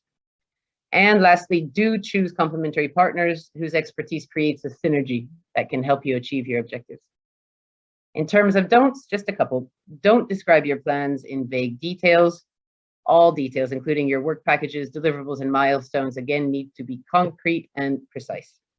And lastly, don't hesitate to contact us or your regional Euresearch offices with future questions on this section or any others. And that is it for me. I will take any questions if we have time. Yes, I would say we have time for 2 questions. The others will be answered in the general part afterwards. So One question will be regarding redundancies in competences. How valid is the argumentation of risk reduction when we have redundant competences in the consortium? I would say it depends on how important and significant the risk is. If it's a highly likely risk that it's almost certain to occur, then I think it's more easily justifiable to have a certain amount of redundancy. However, at the same time, it's going to be a balancing act, because if you have two partners that have exactly the same competencies, exactly the same expertise, to have them both there simply because of a risk will be then more difficult to justify. I would say with a question like this, it's worth contacting the relevant NCP to discuss really in more details the exact project ideas as well as the risks, to then determine the usefulness of having two partners with potentially overlapping expertise. Thank you. We have another question on risks.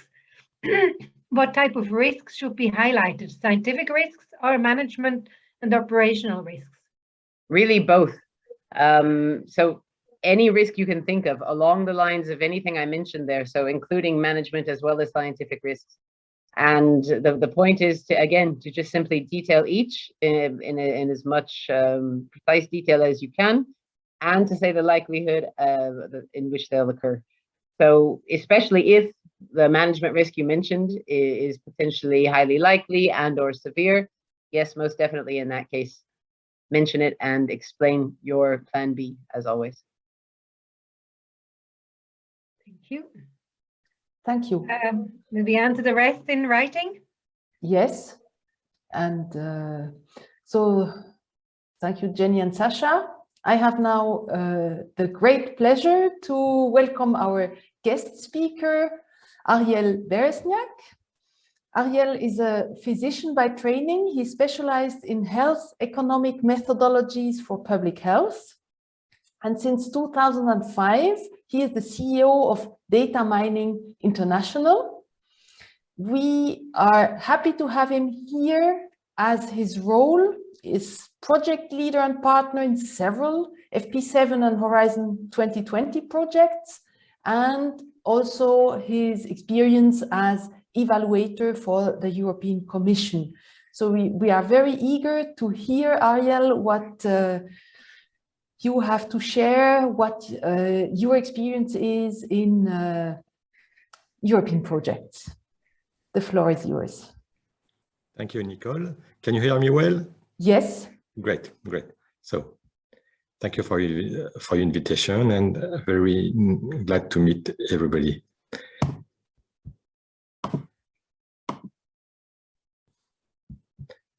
Perfect.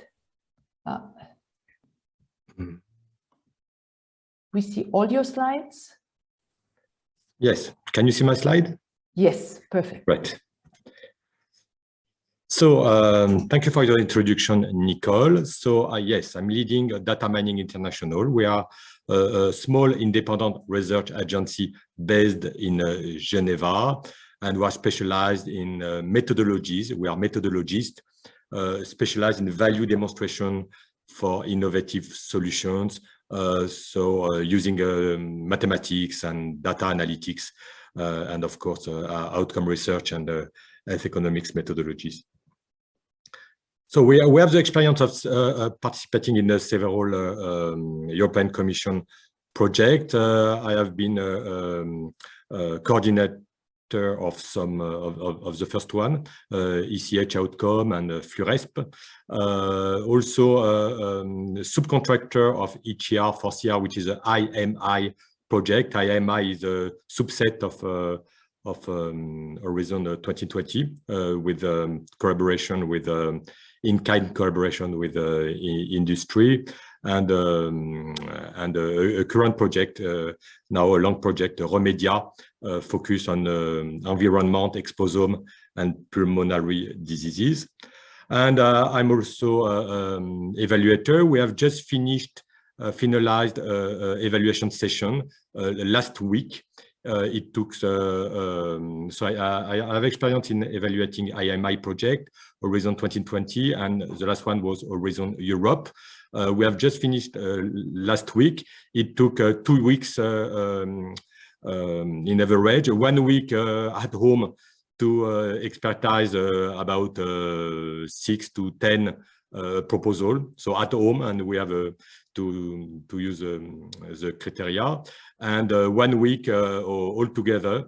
So 10 experts about worldwide to discuss together and find a common evaluation led by a project officer from the European Commission. Usually the consensus meeting is in Brussels. So we are 1 week in the hotel in Brussels, but this year it has been organized remotely by Zoom. So the evaluation process is each expert receives the proposals with using an electronic platform. So we receive the full proposal, part A, part B, and we need to read everything and do what we call an individual evaluation report. So just a section, a paragraph about what we think about each of the criteria. Then some of us are selected as a rapporteur. So we receive the individual evaluation report from everybody, and we try to make a consensus of each individual evaluation report, and we discuss in order to be able to discuss as a group about the dissensus and the divergence of point of view, and then we can draft a consensus report. And then we can discuss all the notation in order to make a final ranking of all the proposal and discuss potential equal ranking. And we'll discuss afterward what could be differentiate one of the other in case of exactly the same total score. So we have been asked to respect a lot of principles. Here it's just an example.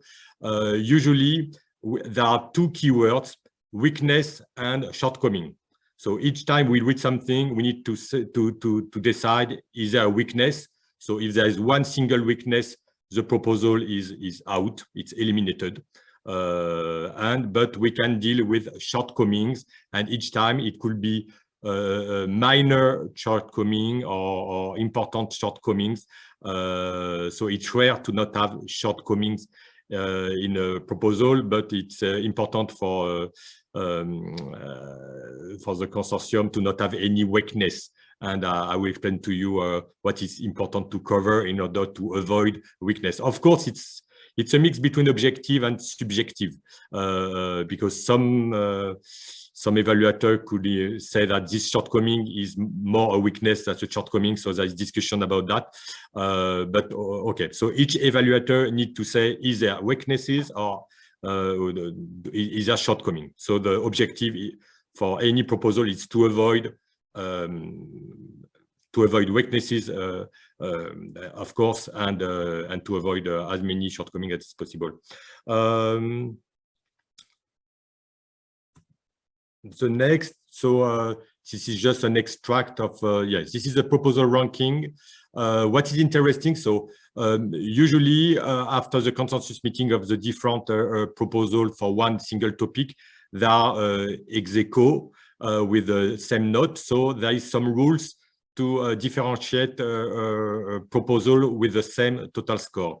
I will say that, for example, if there is a better score for excellence than impact, so the proposal with a better excellence will be better considered. So it's very important to have the best score as possible for excellence, of course with the others, but here at the end of the ranking, the excellence will have a better weight. What is very important and very easy to manage during the writing the proposal is a gender balance.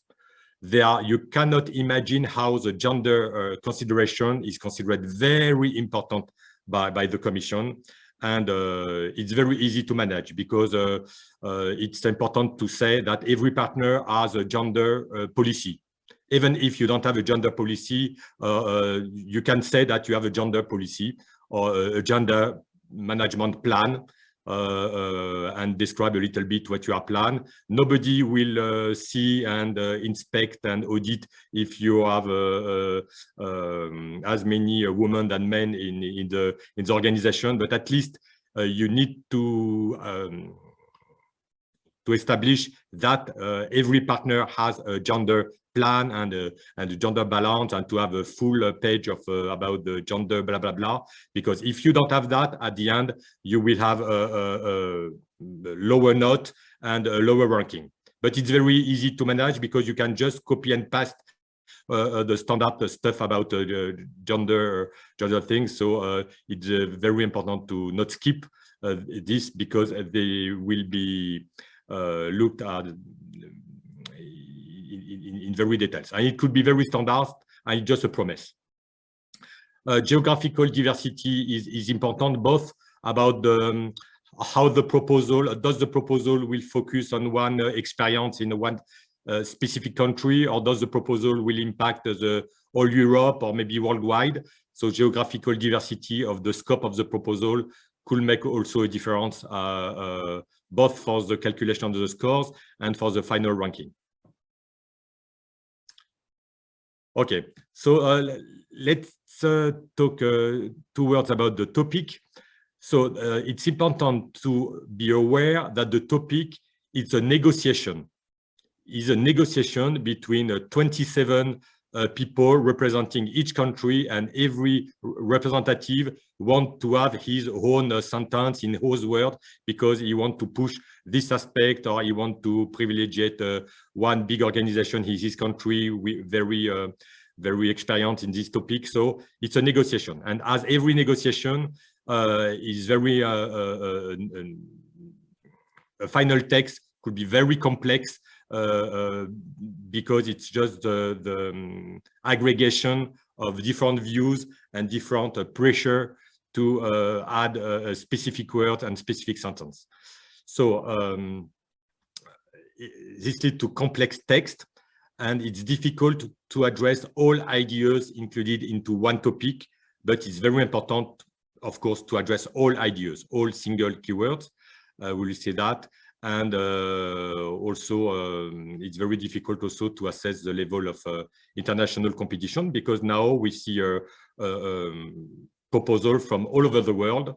So USA is totally part of Horizon Europe. So we have a very strong proposal from USA, and also from other key non-European countries. And the competition is very hard. So let's see one example of a current still open topic. I just pick up one recently, one open about, and the topic is the development of new effective therapies for rare diseases. So they said, for example, so the different paragraph.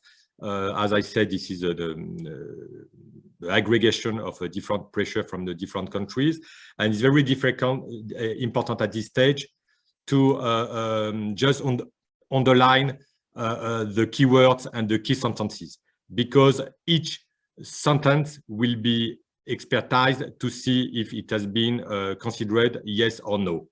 So the first, I will say that the first task is to highlight. So most of the case, you will highlight everything, but just to recap, and maybe it could be numbered, but each of these sentences should be addressed in order to be sure to not have any disadvantage because skipping some aspect of the topic.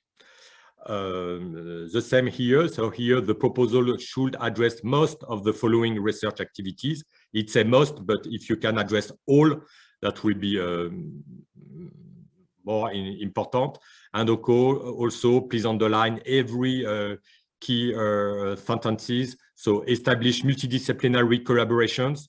You need to underline that, because if you don't have multidisciplinary during a score, somebody will say, "Oh, what about multidisciplinary?" And we need to pick up where is the word multidisciplinary in the proposal, and we don't find anything about multidisciplinary, so this will be a shortcoming.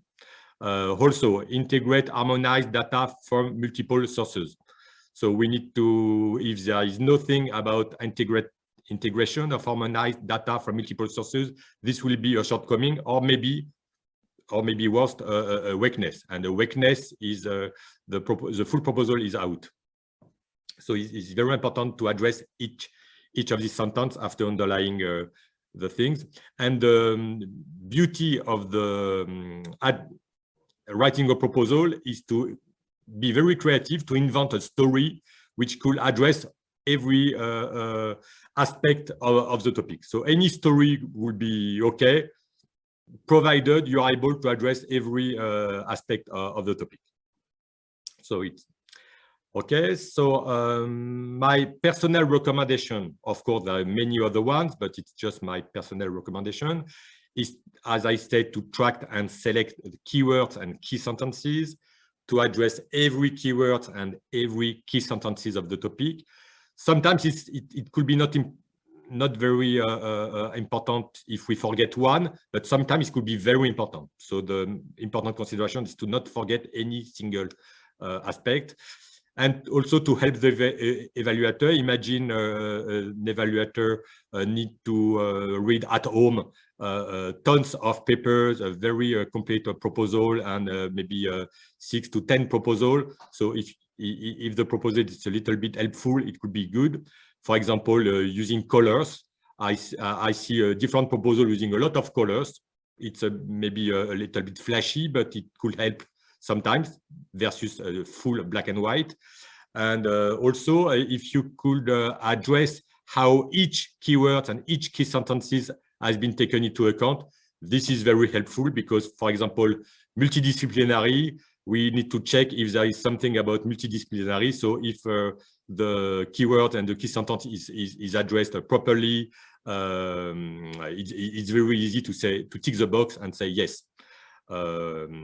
So I would also strongly suggest, it's a personal recommendation, to have a single writer in order to have a homogeneous and consistent style, and not to have a composite writing, or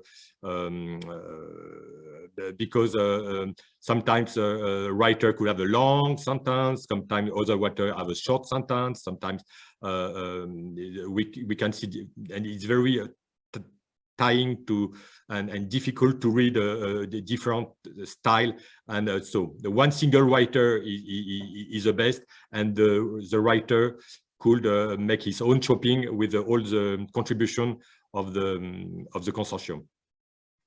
And also, what is very important, and I think this would be my main recommendation, is that a proposal is not a research report, is not a research protocol, it's just a promise. It's a promise. So it's easy to make a promise. You can ask your politicians, but it's not easy to address the promise. But here is the proposal. You are in the phase of the promise. Of course, the promise could be feasible and should be addressed, but don't hesitate to make a lot of promise that we will do that, we will do that, and this is enough to have a good score. So promise is better. And then I would say that if you select an easy to memorize project acronym, that will help also. For example, My Health is more flashy than ACTHOMG acronym, because we can remind that this proposal, and we associate easy to memorize project to a clear project, and psychologically it's much better. Okay, now let's address the 3 main criteria you have already seen. So the excellence, the impact, and the implementation. So here the guidelines to when we write the individual report and the consensus evaluation report. So the evaluation report is what the the consortium will receive after the evaluation. So how we write this report. So there is some keywords. For example, for every proposal, we need to address the clarity and pertinence of the project objectives. So we need to say the objectives are clear or the objectives are not clear. We need to address to what extent the work is ambitious or not ambitious.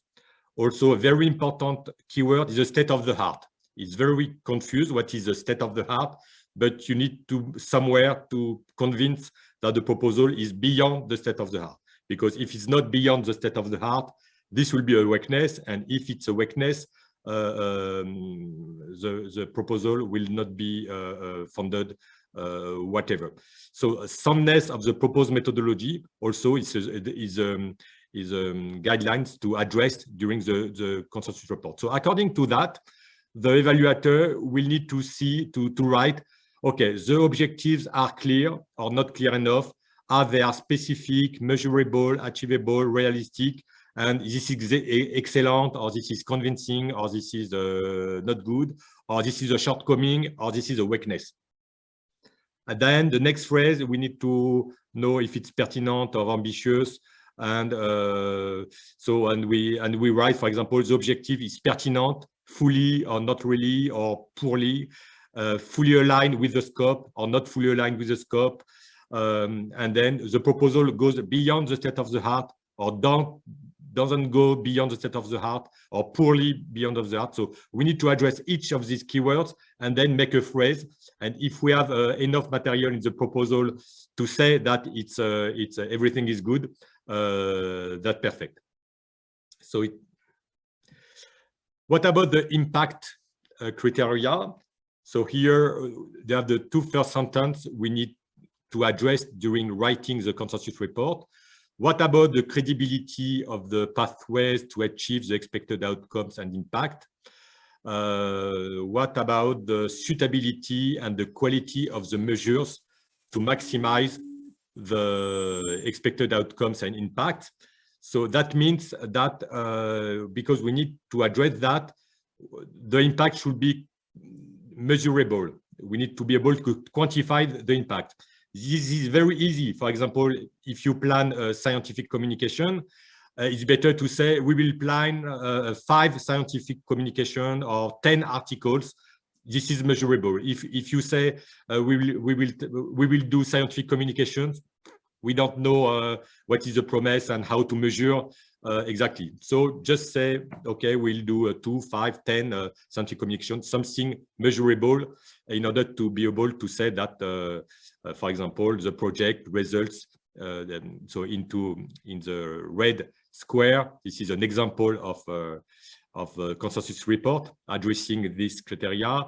For example, the project results will instantly or very well or just well or fairly or poorly contribute to all the expected outcome or only to most of expected outcome or only a small number of expected outcomes and impact. The scale and significance of the project contribution to the expected outcome and impact are excellently or just very well or just well or fairly or poorly estimated and quantified because blah, blah, blah. And one example for outcome X, the project results will contribute significantly because blah, blah, blah. So if the proposal is able to help the evaluators to fill in this text according to the guidelines, it will be very good for the proposal. Also, the proposed dissemination and or exploitation of the measures are excellently or very well designed. They are proportionate to the scale of the project and include a clearly specified set of actions and target groups. This is a standard consensus report, and you can see it's quite formatted, and we need to say it's excellent, very well, fairly, and it's very easy to, according to how the proposal is written, to push that it's more excellent than just fairly. What about the last criteria? So the quality and efficiency of the implementation. We have two guidelines to address: quality and effectiveness of the work plan, assessment of risk, appropriateness of the effort assigned toward package and resources overall, and also the capacity and role of each participant and the extent of which the consortium as a whole brings together the necessary expertise.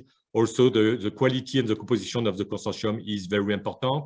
How the work plan is feasible and is well connected is very important. The allocation of resource is important. So every partner should have a necessary resource. The full page or 2 pages about the risk, any risk, but just that you think about the risk and how you can deal with different risks is enough to say that the risk has been implemented. And you could expect a good note if every of these keywords have been addressed properly in the proposal. So my personal recommendation about the consortium building is to have a good balance between European countries. Not everybody is Spanish, everybody Swiss or Nordic or Eastern Europe, but a good balance is good. A good size is between 10 and 20 partners. More than 20 partners could be okay, but with the risk to say that the consortium will be difficult to manage. And less than 10 is a risk that not all expertise is included in the consortium.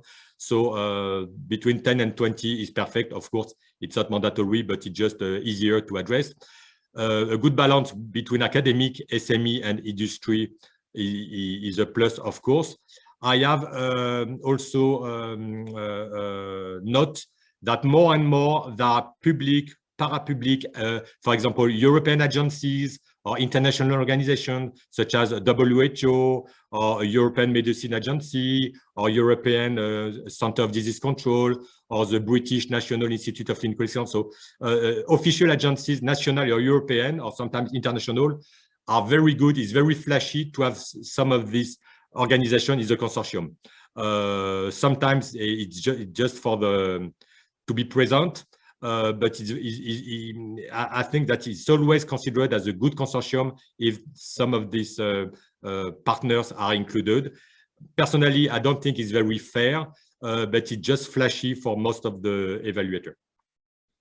Also, each partner should be able to present at least 5 scientific publications, and if not, it's very difficult to say that the partner has a necessary skill. And we see sometimes partner with no publication at all, and this is very easy to say that it's a weakness. So it's very easy to avoid weaknesses when every partner have at least 5 scientific publications to show in the part A. The interest of administrative partner is important to show that everything will be reported adequately. Potential synergies and experience between partners also is important to be able to address adequately the last criteria about the implementation of the project. And it's also interesting to be aware that one single partner could be a partner in different consortiums addressing the same call. It's strange, but it's not a problem at all. So that means that if you are asked to be part of a consortium and you can say, oh, I cannot because I am already in another competitive consortium, it's not a problem. You double your chance to be funded to be part in several consortium. There is no limitations at all. And it's a very strange, but sometimes manageable situation. And my last recommendation is to use a successful proposal as a template, because, for example, the gender issue is very standard, the risk could be very standard. So if you can pick up somewhere a successful proposal and you can just copy and paste a very generic section, it will be very helpful for any writer not very fluent in writing this kind of proposal. Construct a robust and well-balanced consortium. We start with that, so it makes a good idea of the overall quality if the consortium is well-balanced and robust. And as I said, if you are able to tick the boxes of every keyword and every criteria, even if the proposal is not very, you will not have the Nobel Prize with the scientific deliverable. If you ticking the box is more important than the creativity and of the science. The coordinator writes the proposal, and the single writer is better. The work package leaders can write the work package description, but reworded by the coordinator so that the style is homogeneous. And also just a practical thing that if you are able to submit 2 days before the deadline, that will be more prudent, because the D-Day it's very frequent that the platform is could be saturated, or you miss something, or you forgot something, and it's a lot of stress to submit the last day. So if you can submit and save the proposal 2 days before, you have some times to address the missing element, and in case of electronic problems. I think that's all, and thank you for your attention. Thank you very much, Ariel, for all these useful insights and recommendations. If I would remember one thing, I really liked your sentence: a proposal is a convincing promise. And if we can successfully address this, we are on the safe side. We open now the floor for questions. We have already a few in the chat. Allow me, as I'm the moderator, to ask the first question about, I would like to have insight how you read a proposal. When you get one, what do you look first at? Do you start with page 1 until the last one, or do you flick through? And what are things where you put more weight on? So we first start with part A, because there is a summary and there is a description of the consortium, so that we have an idea about what it's talking about, and who are the people addressing that. And yes, we start from page 1 to the last page, and then we come back in order to be able to write the evaluation report. We need to search, for example, where is multidisciplinary. So we need to check if what about the impact? Does the impact is measurable? What about the risk? What about that? And then we can focus and come back to every specific part of the proposal, just to be able to write the report. Thank you. Great. And I would quickly like also to make the comment that Sasha nicely wrote in the chat, that what you said about participation of USA is true in cluster health, because there are agreements, and there US participants are fully eligible for funding. This is not the case for the other clusters. Okay. Jenny, do you want to read some questions? Of course. Okay, let's see. So let's start at the beginning. How could it be fair for an evaluator to give an opinion on proposals they did not read? In other words, if the call received 100 proposals, the evaluator will read only a few of them and nominate the best proposals from their point of view. This will exclude other evaluators from reviewing the other proposals by that evaluator. Yes, it's a very interesting question. I totally agree with that. I don't have any response of that. For example, there are 30 proposals for one topic. Each evaluator read 6 to 10 proposal, not the proposal, and of course, in the final ranking, the proposal he didn't assess will be in the final ranking, and we need to rank with proposal we didn't read. We just assume that the process is so standardized using clear criteria that we assume that the objectivity of the all evaluators are homogeneous, but we know it's not. Okay, thank you for that. Okay, next question. How do politics, in terms of geographical diversity, play a role in the final decision? Politics? Geographical diversity. I'm not entirely sure what that's referring to. If you're not either, we can get more details and come back to that. I think theoretically, a consortium with a very limited countries and implementing research in one single country is eligible. But at the end of the ranking,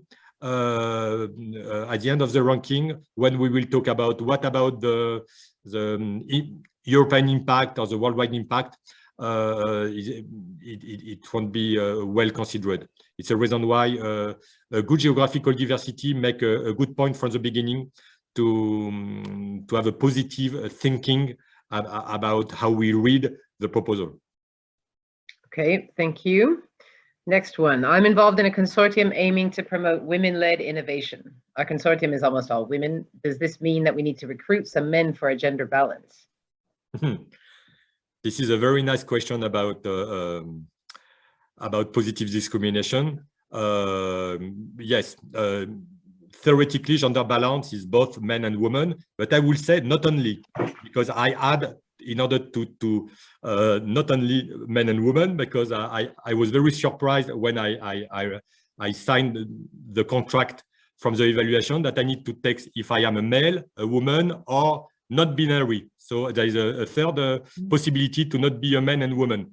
And this is the first time in my life that I see to fill in a form with the three possibilities and not only the two possibilities. So they are very, as you know, they are very good thinking. They promote minorities. So they imagine that women are minorities, but women are not minorities. Women are equal than men.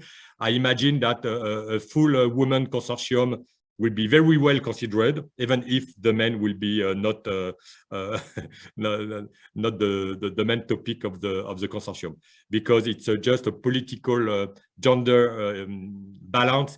It's a political way to say we need to push minorities, and Europe considers the woman as minority.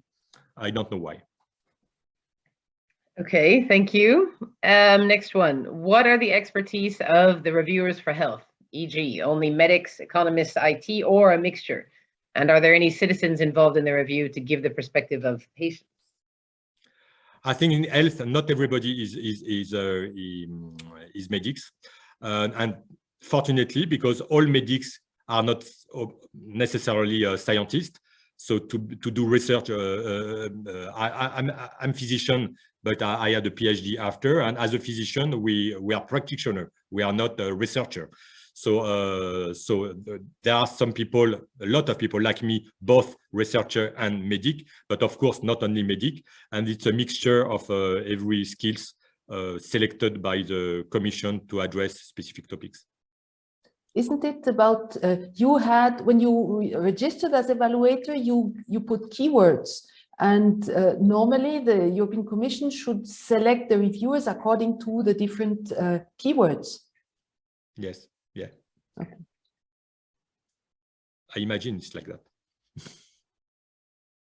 Okay, thank you again. Next question. Where is the logic behind repeating the work by proposers in two-stage projects? I don't think in two-stage project is repeating the work, because the first stage is a short proposal. And so it's a screening for acceptable proposal, and the second stage it's a full proposal. So it's not repeating the work. I think it's less risky for a consortium to write a short proposal in a two-stage, so that they don't have to spend 3 months full time to write a full proposal, not funded. So that it's better to find only 2 weeks to write a short first stage proposal. But there's pro and cons for both. Okay, Sasha, go ahead. If I may compliment Ariel, it used to be, maybe you can correct me if it's wrong, but it's not all 4 to 6 evaluators are the same in the first stage and the second stage. So it's not the same people that reach the full proposal to the first stage proposal. They try to have 1 to 2 evaluators being the same, but the others are new ones. So a repetition is actually needed because you bring some. Ariel is nodding, so I take that as a sign that this is true. So there is people that read the full proposal and haven't read your short proposal. So you need to provide all the information again. Thank you. Okay, let's move on. This is potentially a question for the other NCPs as well. Where can we find the template for the page of gender balanced text? It's very easy. Just ask for some successful partner a copy of the successful project, and you will have the text. Okay. Let's see, next one. Would you recommend that the proposal addresses all key concepts in the work packages or in the methodology description, or both? I would say the methodology is better in the methodology, but the work package is more action-oriented. So the aim of the work package is not to fully explain the methodology, but to explain how the methodology will be addressed, implemented, organized. So in both, but with different perspectives. Okay, thank you. Okay, next. How recent do the scientific publications have to be? I think it's not important. Just see there is publications and if it's relevant to the topic. It's better to have an old publication very relevant than a recent publication not relevant at all. So everything is possible, I think. Okay. Let's see, another one, I think, from the same participant. What are the key things considered when reviewing stage 1 proposals? I think the same as Sasha said, most of the key elements should be addressed in the first stage, not developed like in the second stage, but everything should be in the first stage. Okay. Okay, moving on. How much is the bias of reputed partners? Do you increase the chance with the presence of reputed partners or leaders in the consortium? I would say yes, definitely yes. Some evaluators say, "Oh, this partner is an excellent professor," and sometimes I said, "What is the definition of excellent professor?" I would say, "Okay, but this impresses some evaluators." Okay, Sasha? You're on mute, Sasha. Unmute yourself. Sorry about that. May I compliment one point? And Ariel is more than welcome to contradict me if he doesn't agree. But regarding these professors, these high flyers, and also regarding a point that Ariel gave earlier on with the 5 publications. Ariel, this is a proposal training for loads of different clusters for the and some others, like for ICT, digital, energy. They are, some of them, more technological involved. The goal is more technology development. And if this is the case, would you agree that it's not only the publications, but it's also patents? And that patents will be equally important than the publications for the recognition of a partner. And the same to the professors. It could also be an excellent innovator. It doesn't need to be fully academic. Yeah. It really depends on the field. Because Ariel very much talks about the health field, where Nick and myself are. But I think just to cover all the aspects, would you agree on these two? Yes. Thank you, Sasha. I totally agree. Of course, my experience is in health. And what I said, a publication could be also a report or a project or something we can show that the partner is very experienced too. And of course, a professor or academic could be very well balanced in technological topics with a high-level industry or startup or project, patent, or anything, of course. Thank you, Sasha. Okay, it seems like we might have only one question left. This is someone who's apparently just starting this process, who's asking, could someone share a successful project? This would indeed be helpful. Could share maybe a successful project. So I'm not allowed to share successful project of the last evaluation because it was not my project, but I have written myself some successful projects, and the project are finalized now, and I will be pleased to be in touch with people in case they want some example of some part. Okay. Thank you. I think we don't have any questions left. Does anyone else see any? Sasha? Just the last point that Ariel made, thanks a million that you would share parts of your proposals. We tried it in the past. We tried to get proposals, to get the okay of successful applicants to get their proposals. But this is extremely difficult because everybody is competing in different calls. And we stopped doing this. What we can recommend we stopped asking for this because it's very difficult and it puts people into a difficult position if we ask them.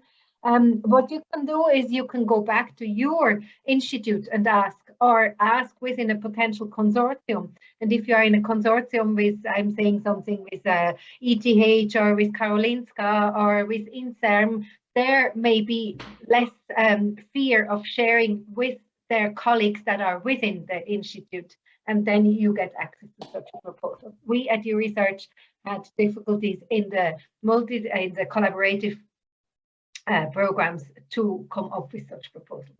But I have one idea, if I can, maybe for future research activities.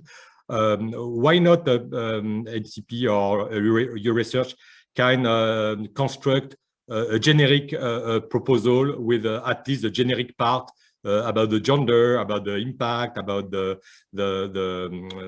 risk, and this will be very helpful for Swiss. And it is written centrally. There is no problem of competition, and it will be very, very helpful. We have done that for a work package really? consortium in the past, but it's a very good point. We should discuss this again. Thank you. Did someone else have their hand up, Stefan, or no, not anymore? Yeah, well, I just wanted to add, I hesitate to distribute, even if I could distribute successful proposals, because the danger is that you copy things, and every proposal is really, really specific and should be specific to the topic at hand and to your own, let's say, research capacity. So what we do, of course, with all these trainings and this also practical exercise, we really want to show you what's important, but giving you a standard proposal or successful proposal, it may not be always the best solution in my opinion. Okay, thank you. So, any other further questions? Anyone else want to take advantage of the fact that we have Ariel here for a few more minutes? I think there are no further questions coming up. Okay, in this case, we would like to thank you very much yet again, Ariel, for your time, for your input, for all the information you've given us. It's really invaluable. And we would like to say thank you from each of us, of all the NCPs here, for having participated this morning. We will reconvene at 1:30 for the impact section and exercise. That will be led by Stefan. Again, that's at 1:30, so you have a full hour and a half lunch break. And on that note, Nicole, do you have anything else to add before we go off for lunch?